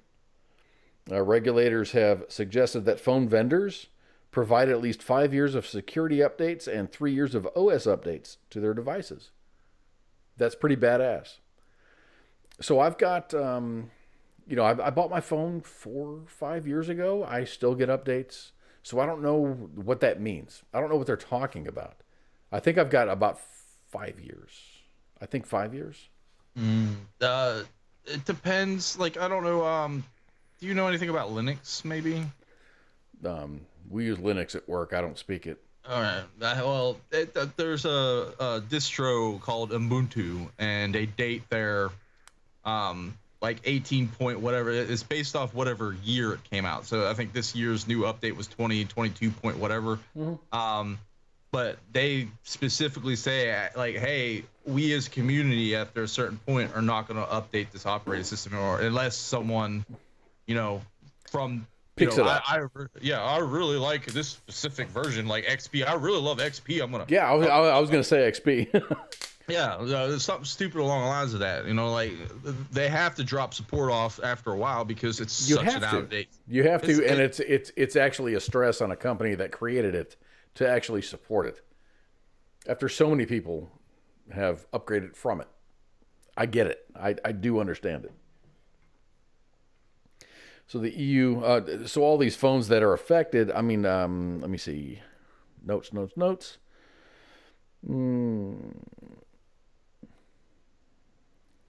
So right now, Apple, Samsung, and Google have promised 5 years of security updates and whatnot. I still get updates on. I got a Samsung S6 Active, and I still get updates on it. S6. So I'm S9. So yours probably a year or probably two. Yes, this is my second phone. It's got a busted out camera lens and all kinds of crap, but I keep it just in case, it's not on a network. I mean, I can connect it through the Wi-Fi and everything like that. Yeah, I've got an old iPhone S6. No, an iPhone, whatever the iOS, whatever that version is. 6, was it 6? I have no idea. It's probably, I had it 3 years ago, and when I got it, it was a couple of years old. But there's still a lot of, hey, we want to update your stuff, and I click update, and the shit just doesn't work. It's kind of old. I mean, it does what it needed to. If I want to listen to music on the network and my phone's charging, my main phone's charging, I just plug my earphones, headphones in, listen to music. It does exactly what it needs to do when I need it. I can do music. It's got a bunch of photos on there that I want to keep, and I don't want the phone to like really die. And what else does it do? I've got a program or an app on it that it's called Radar Scope. And I paid for it years and years and years ago, probably 10 years ago. It works on that phone really flawlessly. If I want to put it on my phone that I have now, I can't transfer the program. I have to upgrade and pay for the app, and it's like $30. It's a beautiful app. Radar Scope is a wonderful app, and you can monitor like real-time weather events with no lag. So if there's a storm coming across your house, you can actually see it in real time. Yeah, I still got Flappy Bird on this one. Flappy Bird, no shit. Yeah, I got Flappy Bird on. Yeah, like Angry Birds or? No, the one where you're like jumping. It's you got the bird and you push the screen and it makes him jump through the pipes. Yeah, I still got that. I was like, holy crap. So we're gonna jump from the iPhone to Antifa. Let's talk about Antifa for a little bit. Do we want to? We're already past the hour. Is your bladder full? No, I'm You're good for about another maybe 5-10 minutes. Okay. In 5 or 10 minutes, we're going to cover 2, and then 3 stories. The third story I really want to get to because it's really important to me. So it's all the rage in Portland for armed mobs to take over the streets while police do nothing. Everyone's seen this on the internets, right? Last week, a lefty Antifa and Antifa-inspired bully boys engaged in what police call an apparent. They use that word "apparent" because I guess they don't want to unjustly accuse somebody. But it's called a street takeover event. Things got out of hand as usual, and an elderly man trying to drive past all these people that are like losing their shit had 18 rounds fired at his van. In addition to the elderly man who appeared to have been shot, 2 participants in the streetcar takeover were injured by the gunfire. This led to the death of 20-year-old Cameron Taylor. Almost immediately, a $20,000 GoFundMe campaign was launched. Not for the old man driving his van trying to mind his own fucking business. So on Twitter, Antifa accounts have been promoting the fundraiser and have further expressed support for more takeovers. In their words, quote, "Our takeovers undermine law and order and it uses up police resources." So fuck them. Fuck them. So so Biden out here preaching about the MAGA Republicans or the devil. Yeah, we're the devil. These little punks are out here shooting up the street and getting GoFundMe fees for it. All right, I got you. All right, I don't know. Okay, as long as we're straight. I just gotta say, man, don't play that game around where I live. That's all I had to say. Your day's not going to end well. There was this guy in Memphis that just got hemmed up for just driving around Memphis and shooting shit up and Facebook living the shit. He finally got busted. He finally got busted. What the fuck is wrong with people, dude? man? I really thought things were not going to end well for him. They got him. He's alive. I really thought he was going to be like a mess. Okay. This might be a little off subject, but did you hear about that craziness that's happening in January 2023 up in Illinois? No, 2020. That's like next year. Next year, at the beginning of next year, no. they're dropping cash bails for like certain crimes. One's like aggravated DUI, another like manslaughter in the second degree, like all kinds of crazy charges. That's like kidnapping's one of them. I'm like thinking to myself, it's like kidnapping's a capital punishment, and you're gonna just let people willy-nilly out of jail? Well, just show up to your court date. No? Give us $1,000 and promise to appear. No, no money at all. Here, on your own cognizance, just show up to the damn. I'm sorry if I'm facing manslaughter in the second degree, I'm gonna be in Alaska, hiding out in the woods somewhere, and you're never gonna find me again. But I mean, it's just nuts. CNN did. I think CNN was covering it.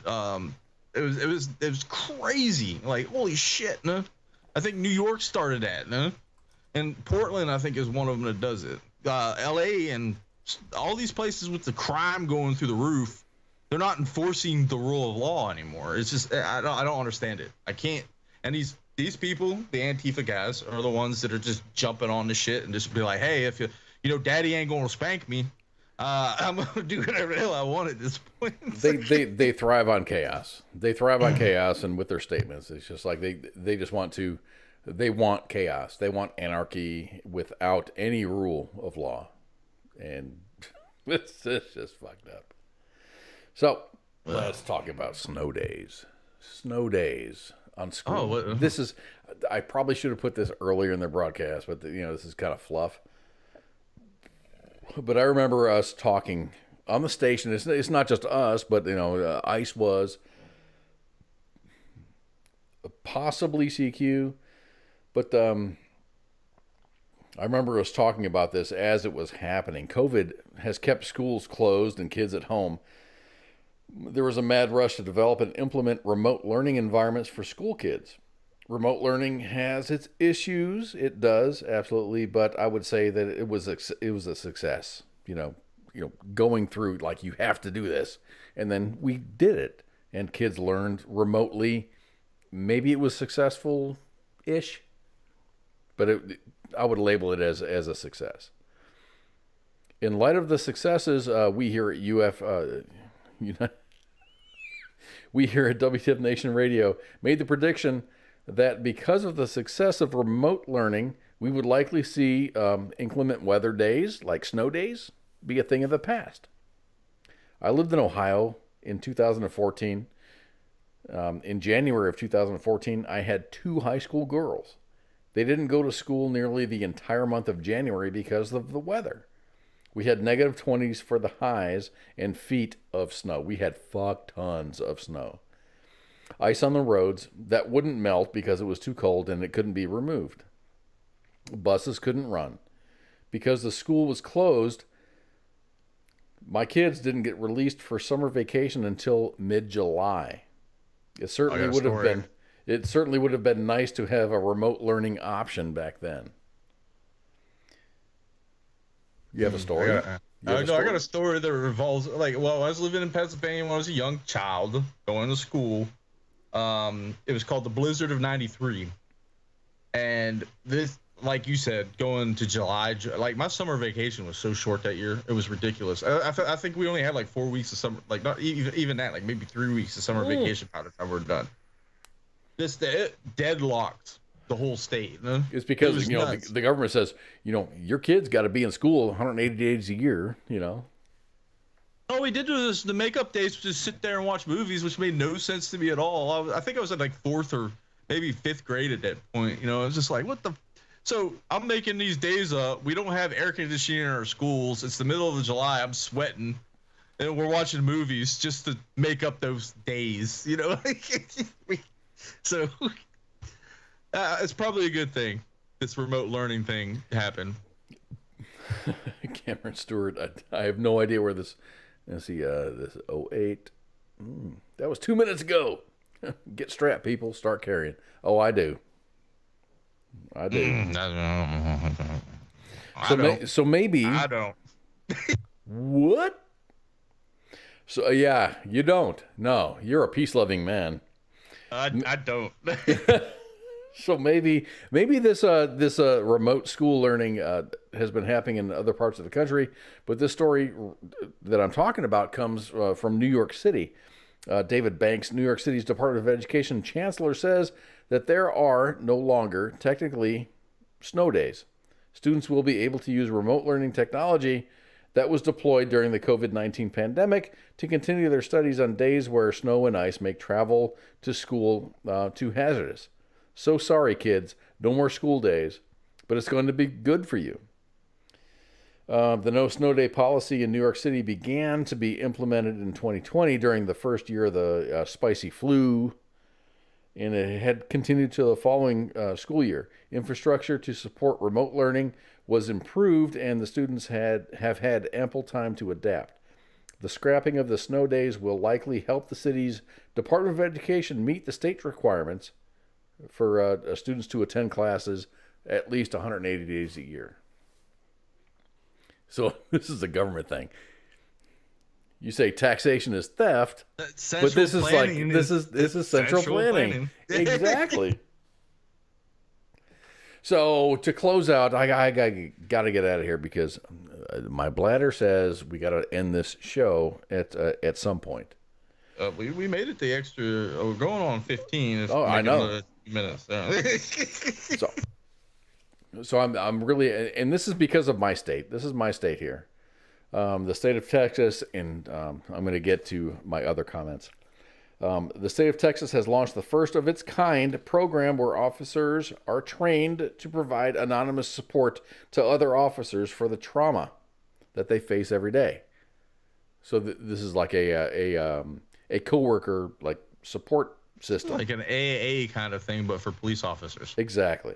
The Texas Law Enforcement Peer Network, housed at the Caruth Police Institute at University of North Texas, Dallas, trains police officers to provide mental and emotional help for fellow police officers. We've, quote, we've witnessed too many times the toll that it can have on an officer's career, not just on the officers themselves, but on their families and home lives. Between 2017 and 2021, 98% of first responders' suicides in Texas were police officers. Before the legislature created the program, more than 70% of the state's law enforcement staff had no peer counseling. Are there programs like this in the military? I don't know if we have any active duty folks here. Is there anything like this in the active military? If you need to talk to somebody, is there a peer counselor that you can have, or do you have to go to mental health? I mean, I always had good NCOs, so if I ever needed to talk to someone, I could always talk to my NCOs. I never, one case in the military, my military, like I would not talk to one of my NCOs, but you know, every NCO, I'd say 99.9% of the NCOs that I dealt with while I was in the military, I could just walk up and give them anything that I was dealing with, and they'd be able to help me with it. Huh? I wonder if there probably ought to be something like this with the VA. Just not a license like an LPC, but just someone you can fucking talk to, someone you can vent to. It's like having a sponsor, kind of like I said, AA. Like you AA. know, they do sponsorship. Yeah. Like if you go to AA or NA or whatever it is, they do a sponsor. So if you're feeling a kind of way, you call your sponsor. Their sponsor has a sponsor. Everyone has a sponsor, pretty much. All too often, I see posts on Facebook, on several of the veteran pages that I follow, about someone going, "Fuck, I'm trying to get an appointment for like mental health," and they're at their whatever VA that they go to, only to be told that their earliest appointment is available like 90 days out. I think there needs to be some bare minimum, for them to go seek out. This is the thing that pisses me off about the VA is they put these like, oh, we have to get you within a certain amount of time. They will put you so damn far out, huh? That it's at the bare minimum for you not to be able to go out and hit outside sources. And that, to me, with mental health, it shouldn't be like that. Mental health is like, we can't see you now. Go see someone off the books at this point. Go talk to someone.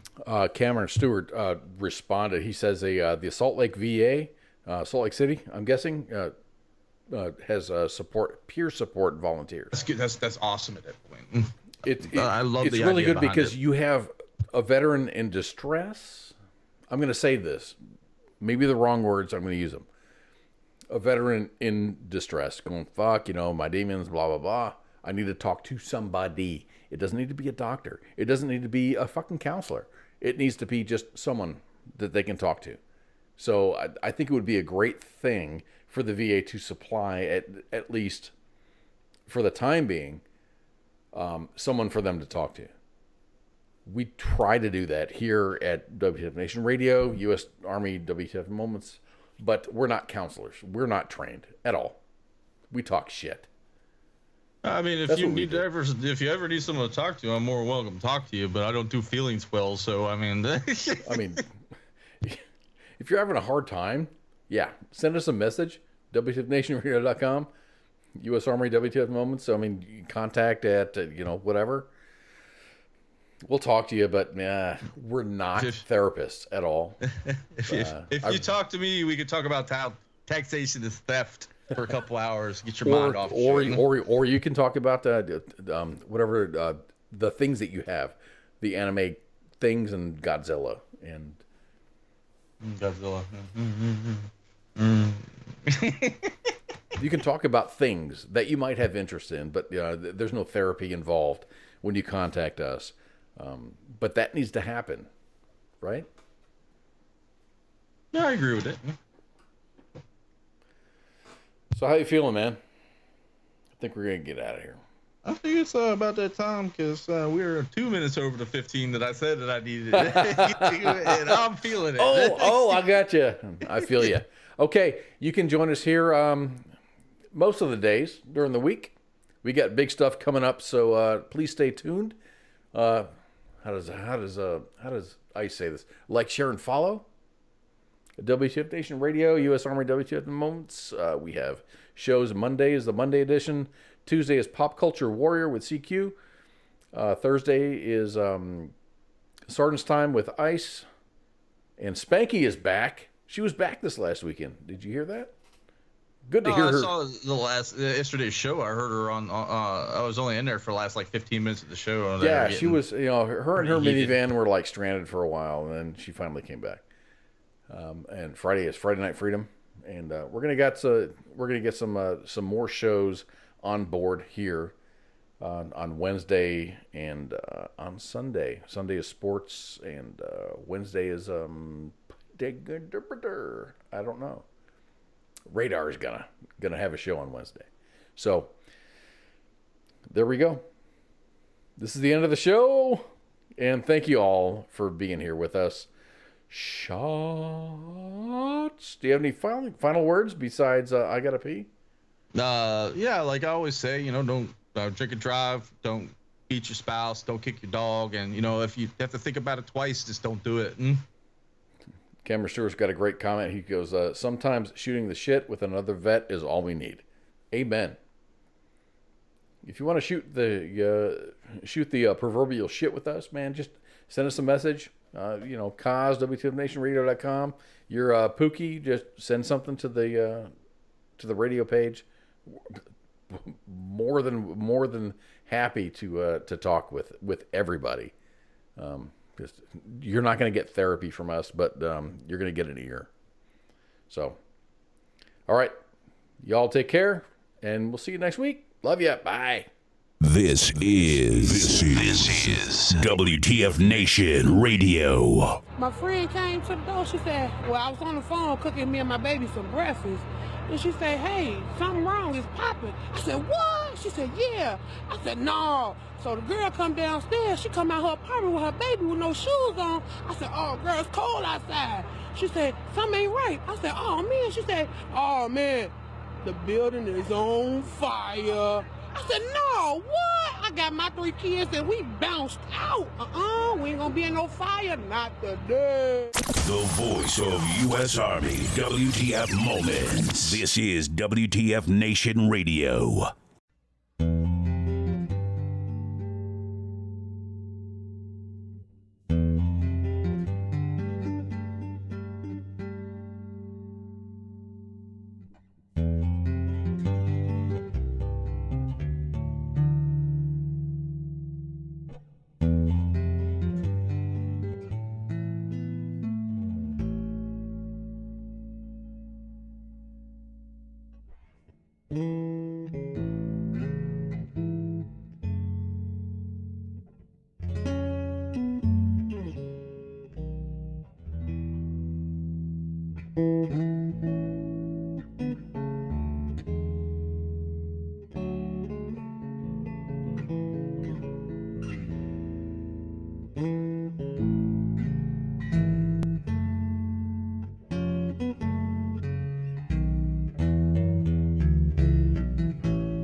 This is WTF Nation Radio. Leroy Dragon!